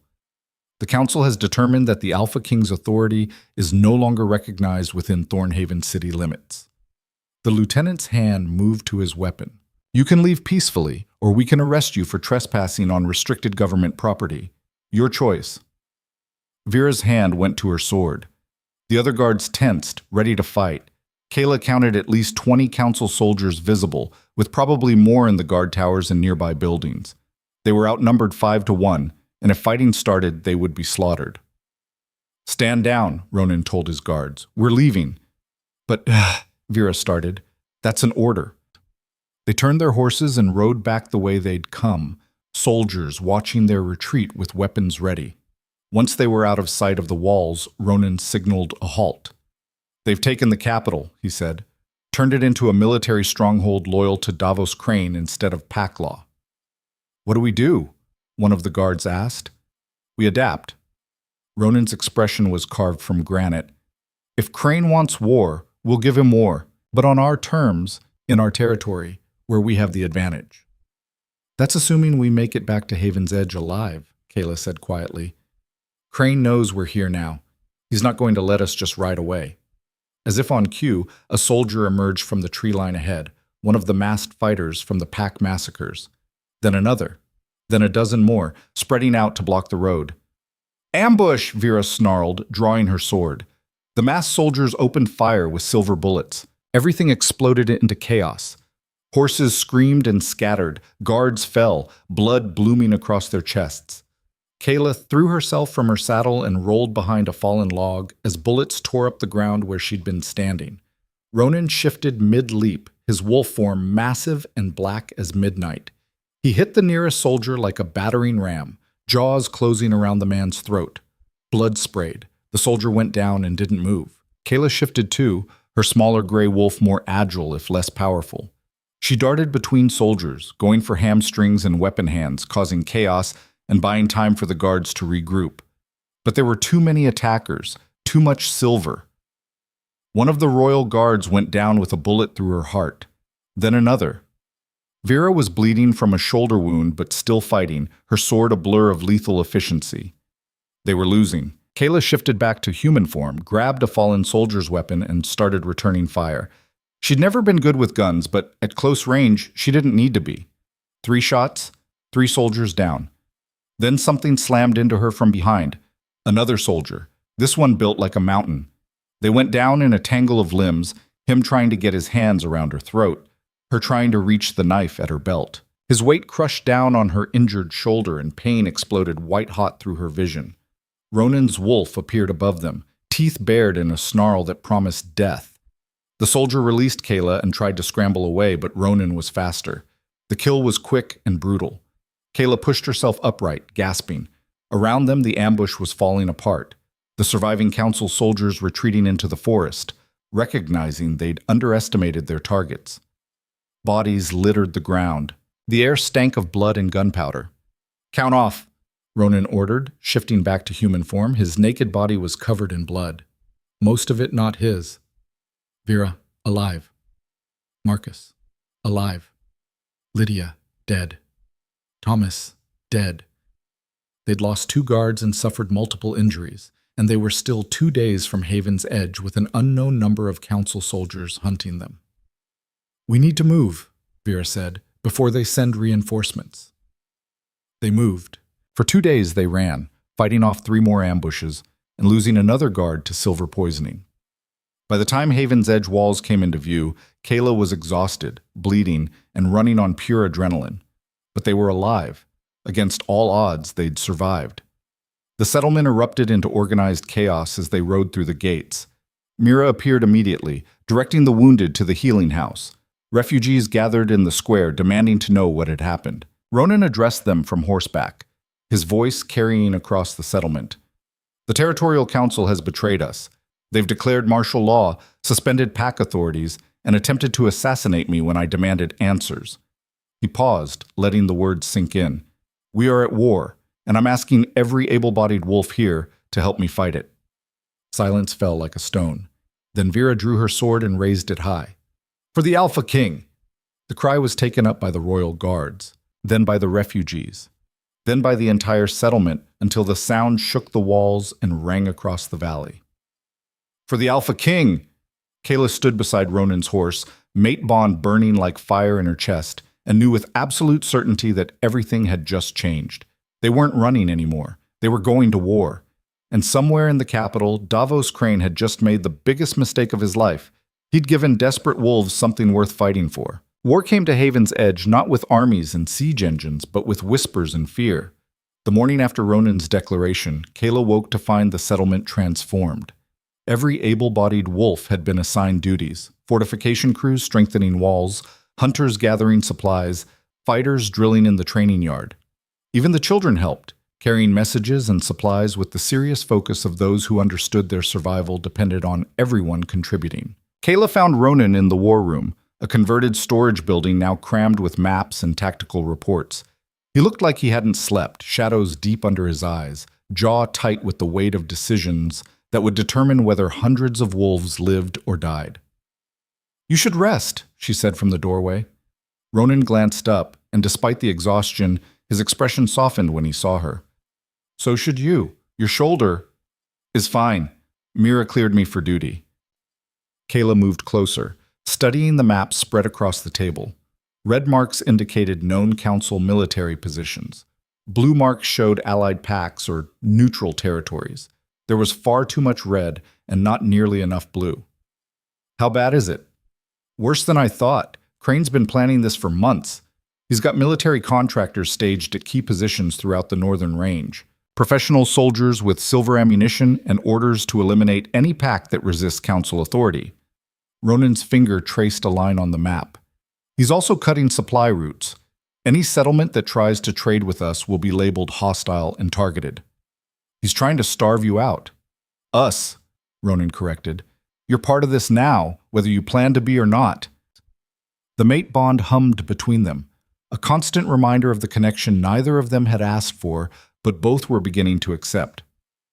Kayla had spent 5 years convinced that bonds meant cages. But standing beside Ronan while he carried the weight of a kingdom, she was starting to understand that the right bond didn't trap you. It made you stronger. "What's our tactical situation?" she asked. Ronan looked surprised. "You want a military briefing?" "I want to help, and I can't do that if I don't understand what we're facing." Something shifted in his expression. Respect, maybe, or gratitude. He turned back to the maps. "We have approximately 300 fighters if we count every refugee and settlement wolf who can hold a weapon. Crane has at least 2,000 professional soldiers, plus whatever corrupt pack enforcers he's bought. We're outnumbered 7-1. But we have defensive advantage. This settlement was built to withstand siege. For a while. But we're critically low on supplies, food, medicine, ammunition, everything we need to hold out long term." Ronan's jaw clenched. "I sent runners to the remaining independent packs asking for alliance.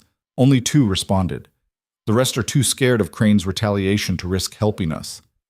Kayla studied the map, mind racing. Traditional military strategy said they were doomed.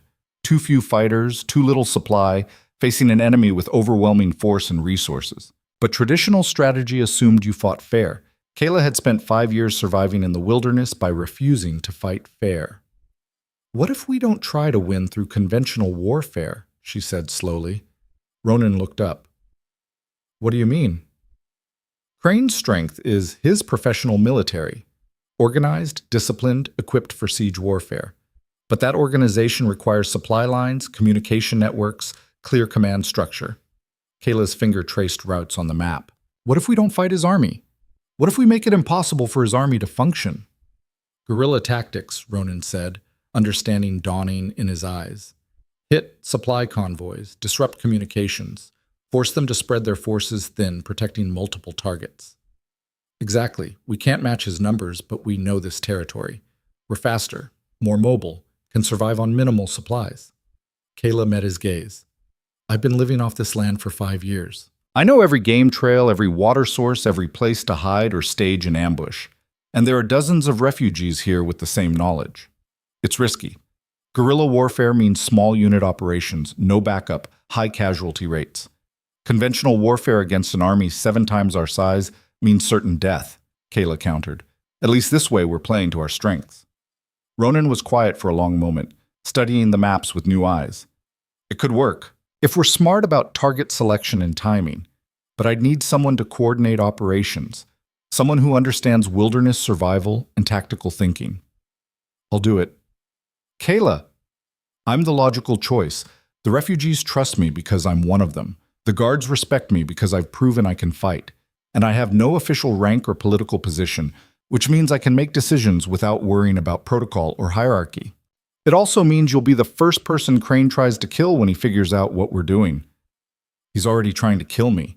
At least this way I'm taking the fight to him instead of waiting behind walls."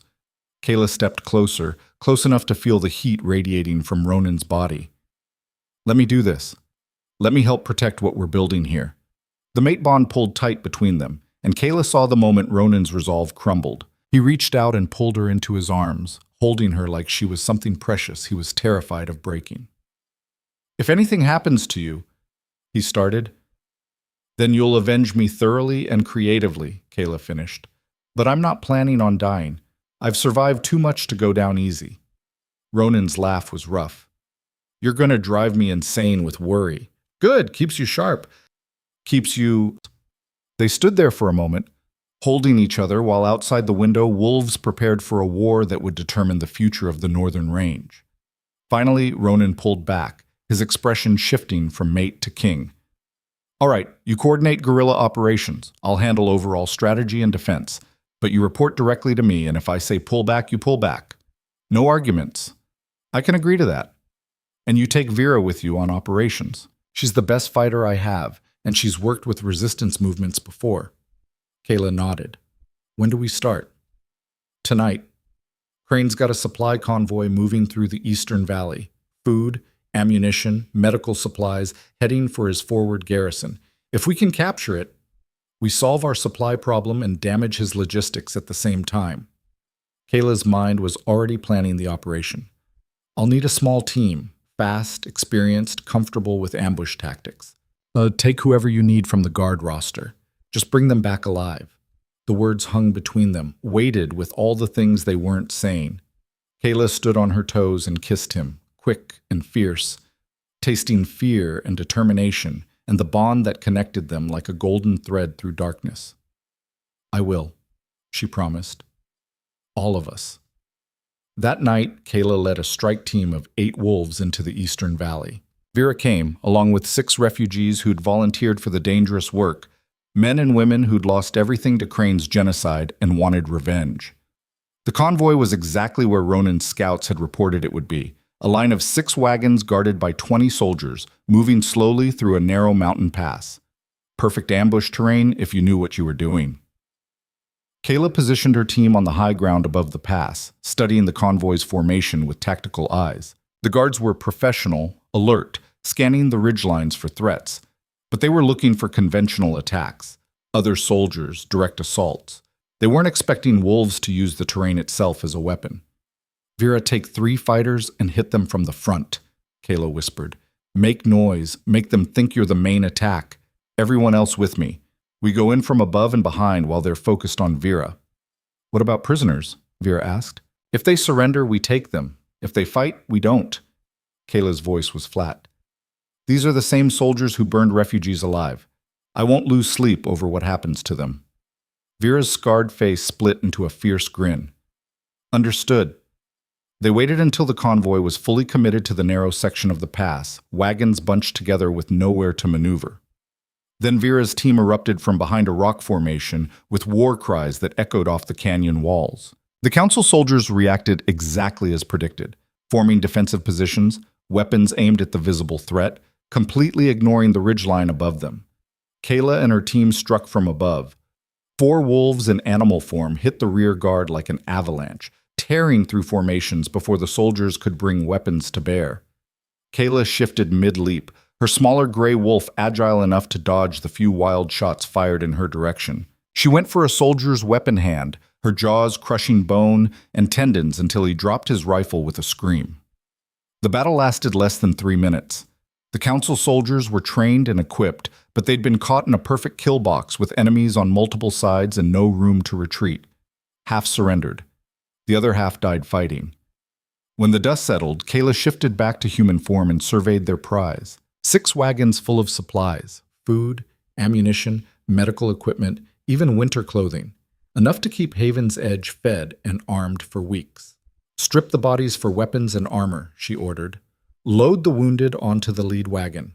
We move in 5 minutes before reinforcements arrive. They were back at Haven's Edge before dawn, wagons laden with captured supplies and 8 shell-shocked prisoners tied securely in the last cart. The settlement gates opened and wolves poured out to help unload, their expressions shifting from exhaustion to hope as they saw the food and equipment. Ronan met them in the square, relief naked on his face when he counted heads and found everyone accounted for. Any casualties? 2 minor injuries, both already treated. No deaths. Kayla gestured to the wagons. Everything you said would be there, plus some extras. Enough to buy us time. You did well. Ronan's voice was pitched for her ears alone, warm with pride and something deeper. Better than well. This is exactly what we needed. The prisoners were taken to a secure building for questioning. Kayla wanted to collapse into bed, but Ronan pulled her aside first. "The prisoners," he said quietly. "One of them is talking. Says he has information about Crane's next move." "Is he trustworthy?" "Terrified enough to be honest. He's a hired contractor, not a true believer. Took Crane's money but didn't sign up for genocide." Ronan's expression was grim. "He says Crane is planning a major assault on Haven's Edge within the week. Full military operation with siege weapons and enough soldiers to overwhelm our defenses through sheer numbers." Kayla's stomach dropped. "How many?" 1,500, plus artillery. "We can't hold against that, not with 300 defenders and walls that weren't designed for modern siege warfare." "I know." Ronan looked older suddenly, weighted with impossible choices. "Which is why we need to change the equation before they arrive." Over the next 3 days, Kayla led 5 more raids. They hit supply depots, communication outposts, isolated guard posts, anywhere Crane's forces were vulnerable to fast strikes by small teams. Each successful operation brought back supplies and damaged the Council's ability to coordinate their larger forces. But it also painted a target on Kayla's back. On the 4th day, refugees brought word that Crane had put a bounty on her head. 10,000 silver pieces for the she-wolf terrorist responsible for disrupting Council operations.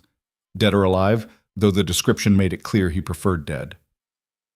"You're officially more valuable than me now," Ronan said when he heard the news. "I'm only worth 8,000. "It's not a competition," Kayla replied, but she couldn't quite hide her smile. "Still, you should be careful. 10,000 silver will make a lot of people consider betraying us." The warning proved prophetic that night. Kayla was reviewing maps in the war room when Vera burst through the door, sword drawn and murder in her eyes. "We've got a traitor. One of the refugees tried to poison the water supply." Kayla's blood went cold. "Who?" "Man named Derek. Arrived 2 weeks ago claiming to be a Silvermane Pact survivor. Turns out he's a council agent sent to sabotage us from inside."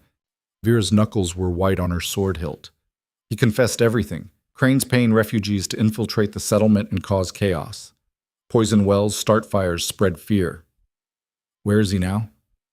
"Locked up, but there could be more. We don't know how many refugees are actually agents." The implications hit Kayla like a physical blow. If they couldn't trust the refugees, they couldn't trust anyone. The settlement would tear itself apart with suspicion and paranoia, exactly what Crane wanted. "Bring him to the square," Kayla said. "Public questioning. If there are more agents, we root them out now."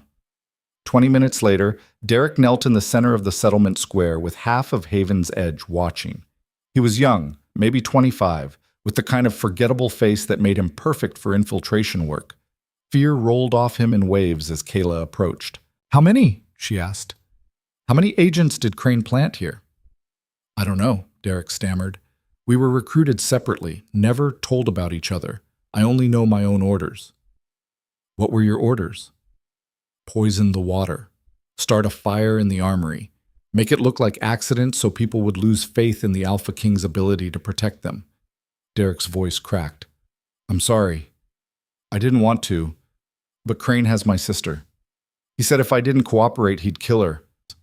Silence fell across the square.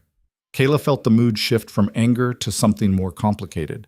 Understanding, maybe, or recognition that Crane's evil extended beyond simple military force. "Where's your sister now?" Ronan asked, stepping forward. "Council headquarters in Thornhaven. She's being held in the detention center." Ronan looked at Kayla, and something passed between them without words. This was an opportunity. A chance to strike at Crane's seat of power while his forces were spread thin preparing for the assault on Haven's Edge. It was also insane. Thornhaven was the most heavily fortified location in the northern range, and they'd barely escaped with their lives the last time they went there. But if they could free the hostages Crane was using to control his agents, they could break his network from within. "I'm going to Thornhaven," Kayla announced. "Small team, fast insertion, focused objective. We get the hostages out and destroy whatever intelligence Crane's collected on our operations." "That's suicide," Vera said flatly. "So is sitting here waiting for 1,500 soldiers to arrive." Kayla turned to Ronan.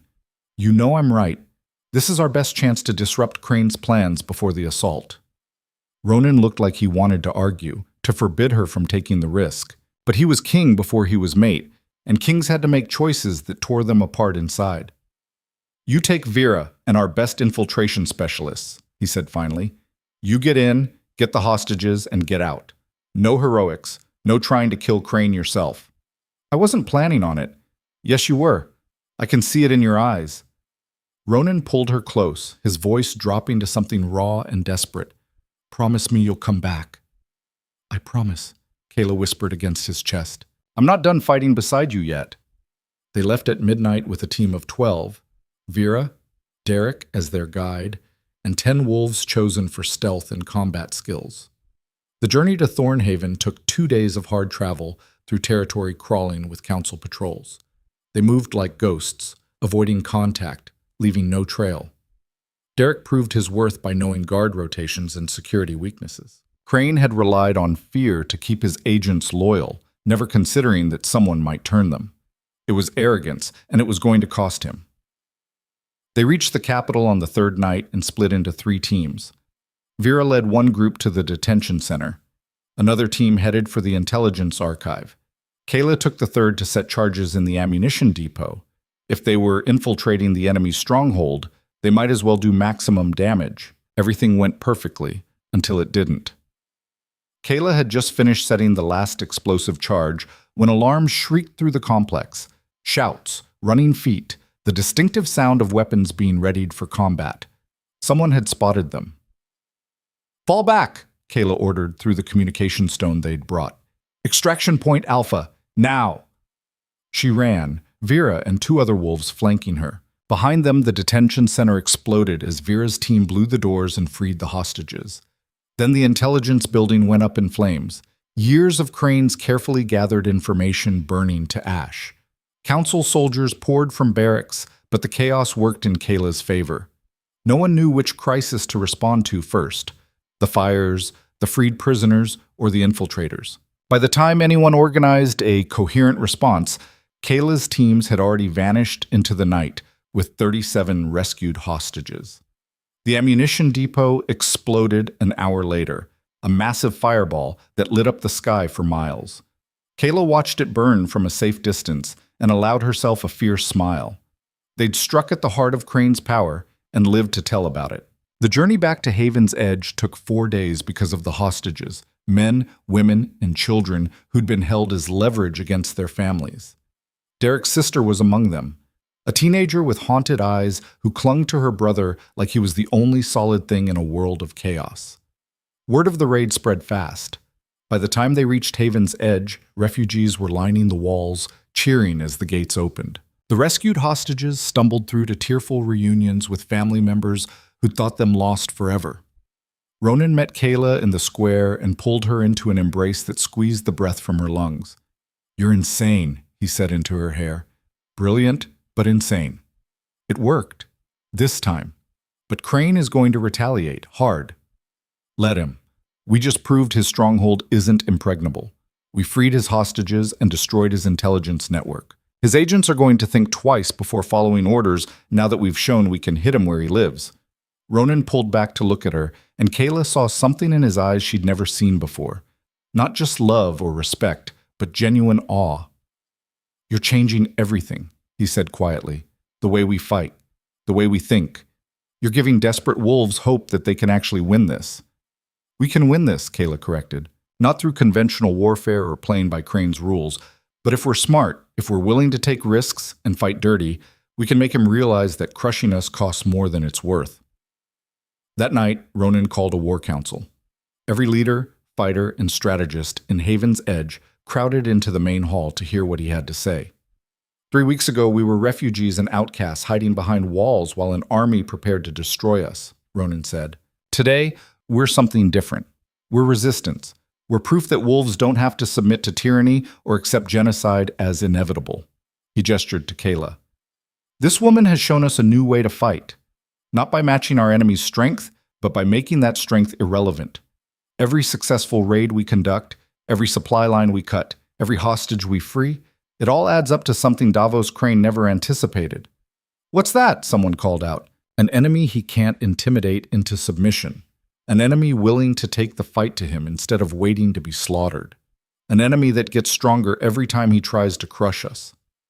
Ronan's voice rang with conviction. Crane thought he could eliminate us through superior force. Instead, he's created something far more dangerous. A united resistance with nothing left to lose and everything to fight for. The hall erupted in cheers. Kayla stood beside Ronan and felt the mate bond burn bright as a star. A month ago, she'd been alone, running, convinced that survival meant isolation. Now she stood at the center of something that felt like destiny unfolding. She'd stopped running, and the whole world was about to learn what happened when desperate wolves decided to bite back. Over the next week, everything changed. Pack representatives who'd been too frightened to help before sent messengers pledging support. Volunteers arrived from distant territories, young wolves who'd heard about the resistance and wanted to join the fight. Weapons and supplies appeared at the gates, smuggled by sympathetic traders who decided Crane's vision of the northern range wasn't one they wanted to live in. The settlement swelled with purpose and defiance. Kayla trained new fighters in guerrilla tactics. Vera organized defensive preparations. Ronan coordinated intelligence gathering and strategic planning. They worked together like parts of a greater whole, each one's strengths compensating for the other's weaknesses. And through it all, the mate bond grew stronger, deeper, more unshakable. 10 days after the Thornhaven raid, scouts brought word that Crane's assault force was mobilizing. 1,500 soldiers, siege weapons, and enough firepower to reduce Haven's edge to rubble. They would arrive in 3 days. Ronan gathered his war council one last time. This is it. Everything we've built, everything we've fought for, it comes down to whether we can hold these walls against overwhelming force. We can hold, Vera said with absolute certainty. Crane's soldiers are professionals, but they're fighting for pay. We're fighting for our lives. That makes us more dangerous. Their siege weapons will pound our walls to dust, someone pointed out. If they get the chance to deploy them, Kayla said. All eyes turned to her. What if they never get that chance? What if we hit them before they reach the settlement? Ronan leaned forward. Explain. They have to march 1,500 soldiers through 60 miles of hostile territory to reach us. That's 3 days of exposure to ambush, harassment, supply line disruption. By the time they arrive, if they arrive, they'll be exhausted, demoralized, and low on ammunition. Kayla pointed to the map. We know this terrain. We use it to bleed them every mile of the way. That means committing our forces outside the walls, Vera said. High risk. Everything about this is high risk, Kayla countered. But if we can reduce their numbers before they reach us, we change the odds from impossible to merely terrible. Ronan was quiet for a long moment. Then he smiled, sharp and fierce and utterly without mercy. Do it. Coordinate with all our guerrilla teams. Make Crane's army pay for every mile they travel. Kayla nodded. By the time they reach Haven's edge, they're going to wish they'd never left Thornhaven. The smile Ronan gave her was filled with pride and love and absolute faith. And Kayla finally understood what it meant to belong somewhere, not as property or obligation, but as an equal partner in something worth fighting for. She'd found her pack. Now she just had to help them survive. Crane's army entered the northern range like a plague of locusts, organized, efficient, unstoppable. Or so they thought. Kayla's guerrilla teams hit them on the first day, 3 miles into their march. A supply wagon caught fire during a river crossing, blocking the ford and forcing the entire column to detour through difficult terrain. 2 hours lost. The soldiers dismissed it as bad luck. The second attack came at noon, snipers on ridgelines putting silver bullets through the legs of pack animals, crippling the artillery team's ability to move their siege weapons. 4 soldiers wounded, 6 horses dead. Another delay while they redistributed loads and reorganized formations. Still, the officers told their troops it was just harassment, desperate wolves making futile gestures against inevitable victory. By nightfall, on the first day, Crane's army had covered less than half their planned distance and lost 11 soldiers to ambushes they never saw coming. Kayla watched from a concealed position as the army made camp, counting fires and estimating troop strength. Beside her, Vera cleaned blood from her knife with methodical efficiency. They're starting to realize this won't be easy, Vera said quietly. Good. Fear makes people sloppy. Kayla studied the camp layout, noting weak points and opportunities. Hit their sentries at midnight. Make it look like rogues, savage, animalistic. I want them jumping at shadows. You're enjoying this. I'm surviving this. There's a difference. But Kayla couldn't quite suppress her smile. For 5 years, she'd run from people with power. Now she was the one making powerful people afraid. It felt like justice. The harassment continued for 3 days. Every mile Crane's army advanced cost them blood, supplies, and morale. Soldiers started deserting, hired contractors who'd signed up for a siege against frightened refugees, not a running battle against ghosts who struck from darkness and vanished before retaliation was possible. By the time the army reached the valley overlooking Haven's Edge, they'd lost nearly 300 soldiers and most of their siege ammunition. The survivors were exhausted, paranoid, and questioning whether any amount of money was worth this hell. Kayla returned to Haven's Edge the night before the assault was scheduled to begin. The settlement had transformed in her absence. Walls reinforced with earth and timber, fighting positions prepared, weapons distributed to every wolf capable of holding one. It looked less like a refugee camp and more like a fortress prepared to stand against the world. Ronan met her at the gates, and the relief on his face when he saw her alive nearly broke her heart. "How bad?" he asked. "We cut their numbers by a fifth and destroyed most of their heavy weapons. They're exhausted, demoralized, and starting to fragment." Kayla accepted the water skin he offered and drank deeply. "But they're still an army, still dangerous, still committed enough to try storming our walls. Will they succeed? Depends on how many are willing to die trying. Professional soldiers fight hard when they're winning, but when victory looks uncertain, they start doing cost-benefit calculations. So we need to make them believe victory is impossible." Exactly. Kayla studied the valley below, where campfires marked Crane's army like a constellation of malice. They'll attack at dawn. Standard siege tactics, soften our defenses with whatever artillery they have left, then send waves of infantry to overwhelm the walls through sheer numbers. How do we stop that? We don't. We let them think they're winning, then hit them when they're committed and vulnerable. Kayla pointed to positions on the mental map she'd been building for days. We hold the walls just long enough to draw them in, then collapse the center and hit their flanks from hidden positions. Turn their assault into a killing ground. Ronan was quiet for a long moment. That's going to cost us casualties. Everything is going to cost us casualties. At least this way we're choosing how we spend those lives instead of letting Crane dictate the terms. I hate that you're right. So do I. Kayla leaned into him, drawing strength from the solid warmth of his presence. But I didn't survive 5 years alone in the wilderness by playing it safe. They stood together on the walls as night deepened, watching distant fires and preparing for the battle that would determine whether the northern range remained free or fell under Crane's brutal control. "Whatever happens tomorrow," Ronan said quietly, "I want you to know something." Don't say goodbye," Kayla's voice was fierce. "We're both walking off this battlefield alive, or neither of us is walking off at all." "That's not how war works." "Then we'll make it work differently."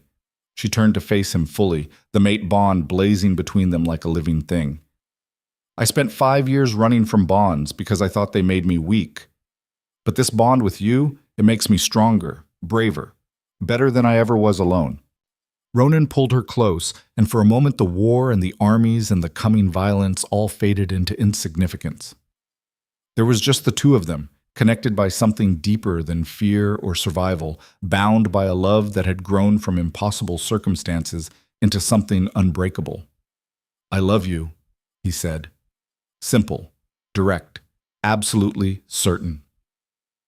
"I love you too," Kayla whispered, "which is why we're both surviving tomorrow. I refuse to accept any other outcome." Dawn came too fast and too bright. Crane's army assembled in the valley below Haven's Edge, 1,500 soldiers organized into assault formations. What remained of their artillery, 3 siege catapults, began hurling projectiles at the walls. Stone and fire crashed against timber and earth, testing defenses, looking for weaknesses. Kayla stood on the wall beside Ronan, watching the bombardment with tactical eyes. The artillery was positioned exactly where she'd predicted, well within range of the hidden archer positions they'd prepared. But she held the order, waiting for the right moment. The infantry advanced, waves of soldiers carrying scaling ladders and grappling hooks, shields raised against arrows. They moved with professional discipline, maintaining formation despite the hail of projectiles raining down from the walls. "Hold!" Kayla called to the defenders. Let them commit. The first wave reached the walls and began climbing. Defenders pushed ladders back, poured boiling water, fought hand-to-hand with soldiers who made it over the parapet. Blood and screams filled the air. Wolves fell on both sides. Now! Kayla shouted. Hidden archers emerged from camouflaged positions and launched a devastating volley into the artillery crews. Silver-tipped arrows found flesh, dropping gunners and destroying the siege weapon's ability to function. The bombardment stopped. Simultaneously, the wall's center section, deliberately weakened the night before, collapsed under the weight of attackers. Soldiers poured through the gap, cheering what they thought was breakthrough success. They ran straight into the killing ground. Pre-positioned fighters emerged from buildings on both sides of the breach, catching the attackers in a three-sided trap. Crossfire from rooftops. Wolves in animal form, striking from unexpected angles. The invasion force that had thought they'd broken through suddenly found themselves dying in a carefully prepared ambush. Panic spread through Crane's army like wildfire. The professional discipline that had carried them this far shattered as soldiers realized they'd walked into a trap.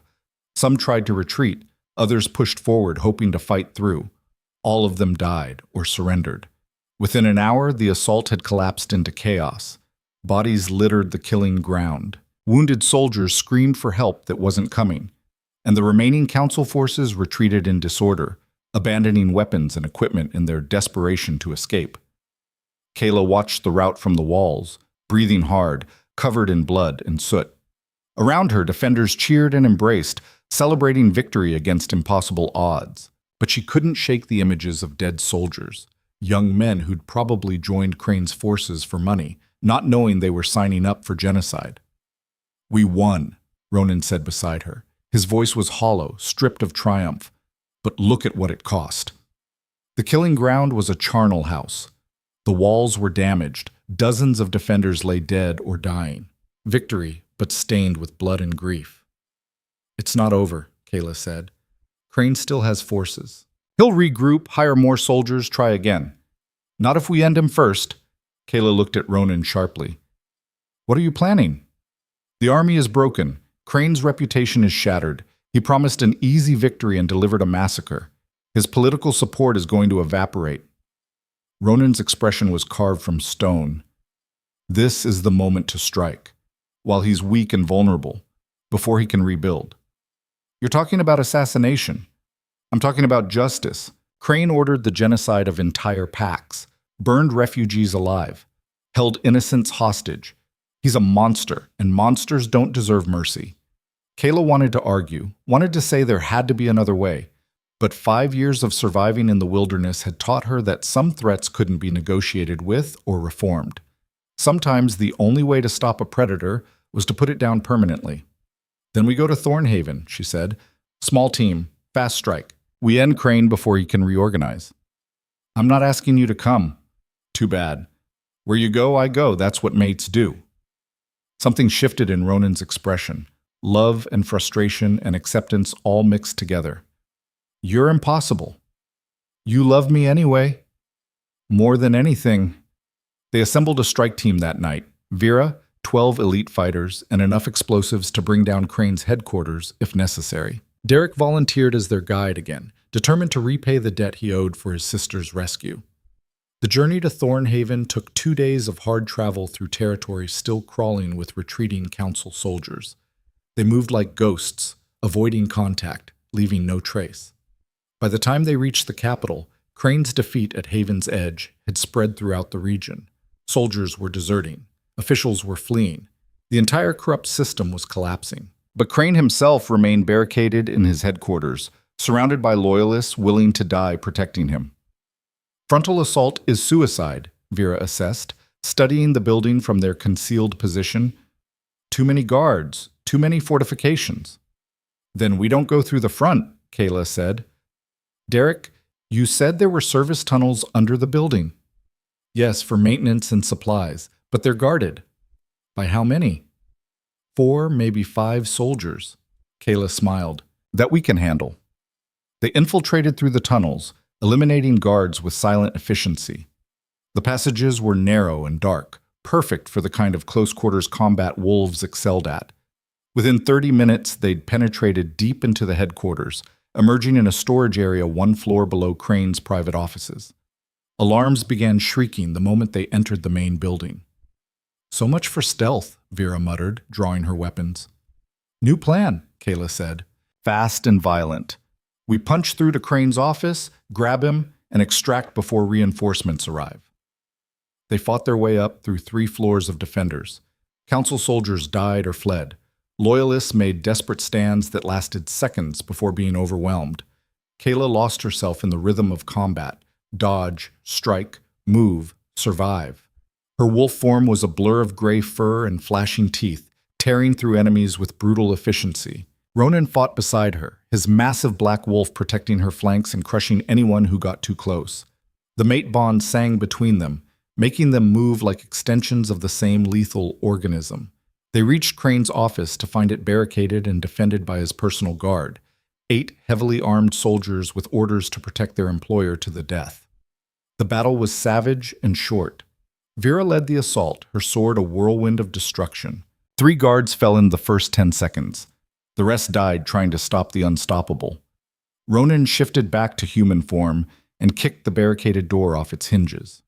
Davos Crane sat behind an ornate desk, a pistol in his hand and murder in his eyes. He was older than Kayla expected, mid-50s, gray hair, expensive suit now rumpled and stained with sweat. He looked like a merchant or politician, not the architect of genocide. "Alpha King," Crane said with forced calm. "I assume you're here to negotiate my surrender?" "No," Ronan said flatly. "I'm here to execute you for crimes against the wolf territories." "On what authority?" "The council authorized all my actions. Everything I did was legal." "The council you bought and corrupted, the one that betrayed every pack in the northern range." Ronan's voice was cold as winter ice. "You ordered the systematic elimination of innocent wolves, burned refugees alive, held children hostage. You're not a leader, Crane. You're a butcher." "I'm a visionary. I was trying to bring civilization to this savage wasteland." Crane's facade cracked, revealing the zealot underneath. "Wolves are animals playing at being human. The northern range deserves better than packs squabbling over territory like beasts. I was going to build something clean and modern and built on mass graves," Kayla interrupted. "You murdered thousands of people because you saw them as inconvenient obstacles to profit." Crane's eyes shifted to her, and something ugly twisted his expression. "You, the runaway wolf who's been sabotaging my operations. Quite the reward on your head. If I kill you, at least something good comes from this disaster." He raised the pistol. Kayla shifted and leaped in one fluid motion. The gun fired, silver bullet missing her by inches. Then her jaws were around Crane's wrist, crushing bone and tendons until he screamed and dropped the weapon. She shifted back, standing over him while he cradled his mangled hand. "You don't get to kill anyone else. Ever." Ronan moved forward, and Kayla saw murder in his eyes. This was the moment, the execution, the final justice for all of Crane's victims. Part of her wanted to let it happen, to watch this monster die for his crimes. But another part remembered what Ronan had said about trying to be better, about building something worth protecting. "Don't," she said quietly. Ronan looked at her in surprise. "He deserves death." "Yes, but you're not a murderer, and I won't let him turn you into one." Kayla met his eyes. "We take him back to Haven's Edge, public trial. Let the survivors of his genocide bear witness to his crimes. Let justice be served openly, not in darkness." That's a risk. He could escape, buy his way out, corrupt the process. Then we make sure that doesn't happen. But we do this the right way. We show everyone that we're better than he is. For a long moment, the future balanced on a knife's edge. Then Ronan lowered his weapon and nodded. "All right, we take him alive." They bound Crane and dragged him through the building. Outside, the remaining council soldiers were surrendering en masse, their corrupt system collapsing now that its architect had been captured. By dawn, Thornhaven was in the hands of resistance forces, and Crane was in chains being transported to Haven's Edge to face justice. The trial lasted 3 days. Every survivor of Crane's genocide was given the chance to testify, to speak the names of lost loved ones, to bear witness to atrocities that should never have happened. Crane sat in chains and listened, his expression shifting from arrogance to fear to hollow resignation. On the third day, a jury of pack representatives from across the northern range delivered their verdict, guilty on all counts. The sentence was death by execution, to be carried out immediately. Kayla watched from the crowd as Ronan, acting in his capacity as Alpha King, pronounced the final judgment. There was no satisfaction in it, no triumph, just the grim acknowledgement that some evils had to be ended permanently. Crane's last words were a bitter laugh. You think killing me changes anything? There will be others. Wolves will always be seen as threats to civilization. My vision will... Ronan's sword ended the speech mid-sentence. Silence fell across Haven's edge. Then slowly, like a storm building, the survivors began to cheer. Not for the death itself, but for the justice it represented, for the proof that monsters could be held accountable, for the hope that they might finally be safe. The weeks that followed were chaos as the Northern Range rebuilt itself. The Territorial Council was dissolved, its corrupt members arrested or fleeing. Pack territories were restored. Refugees returned to their lands or settled in Haven's Edge, which had transformed from a desperate sanctuary into a symbol of resistance and resilience. Kayla found herself at the center of it all, coordinating reconstruction efforts and helping establish new governance structures. Wolves who'd once dismissed her as a runaway now sought her counsel. The bounty on her head had transformed into respect bordering on reverence. It was overwhelming and terrifying, and nothing like what she'd imagined her life could be. 1 month after Crane's execution, Ronan called her to the main hall. She found it decorated with flowers and filled with wolves from across the northern range, pack leaders, refugees, fighters who'd stood beside her during the darkest days. "What's going on?" Kayla asked. Ronan stood at the center of the hall, wearing formal attire that made him look every inch the Alpha King. But his eyes were soft when they found her, filled with love and hope, and a future she'd spent 5 years convinced she could never have. "Kayla Vance," he said, his voice carrying across the hall. "A month ago, you were a runaway wolf with no pack and no home. Today you stand as one of the Northern Range's greatest heroes. You organized our resistance, led our fighters, showed us that courage and intelligence could overcome impossible odds." "I had help," Kayla protested. "This wasn't just..." "Let me finish." Ronan smiled. "You've proven yourself as a leader, a warrior, and a strategist. But more importantly, you've proven yourself as my mate, the one destiny chose for me when I'd almost given up hope of finding such a connection." He dropped to one knee and Kayla's breath stopped. "I'm not asking you to be my queen because you've earned it through battle or because protocol demands it. I'm asking because I love you, because the thought of spending my life with anyone else is unbearable, because you make me better than I ever was alone." Ronan's voice was rough with emotion. "Will you accept the bond fully? Will you stand beside me not as a refugee under protection, but as my equal partner in ruling these territories?" Kayla looked around the hall at all the faces watching.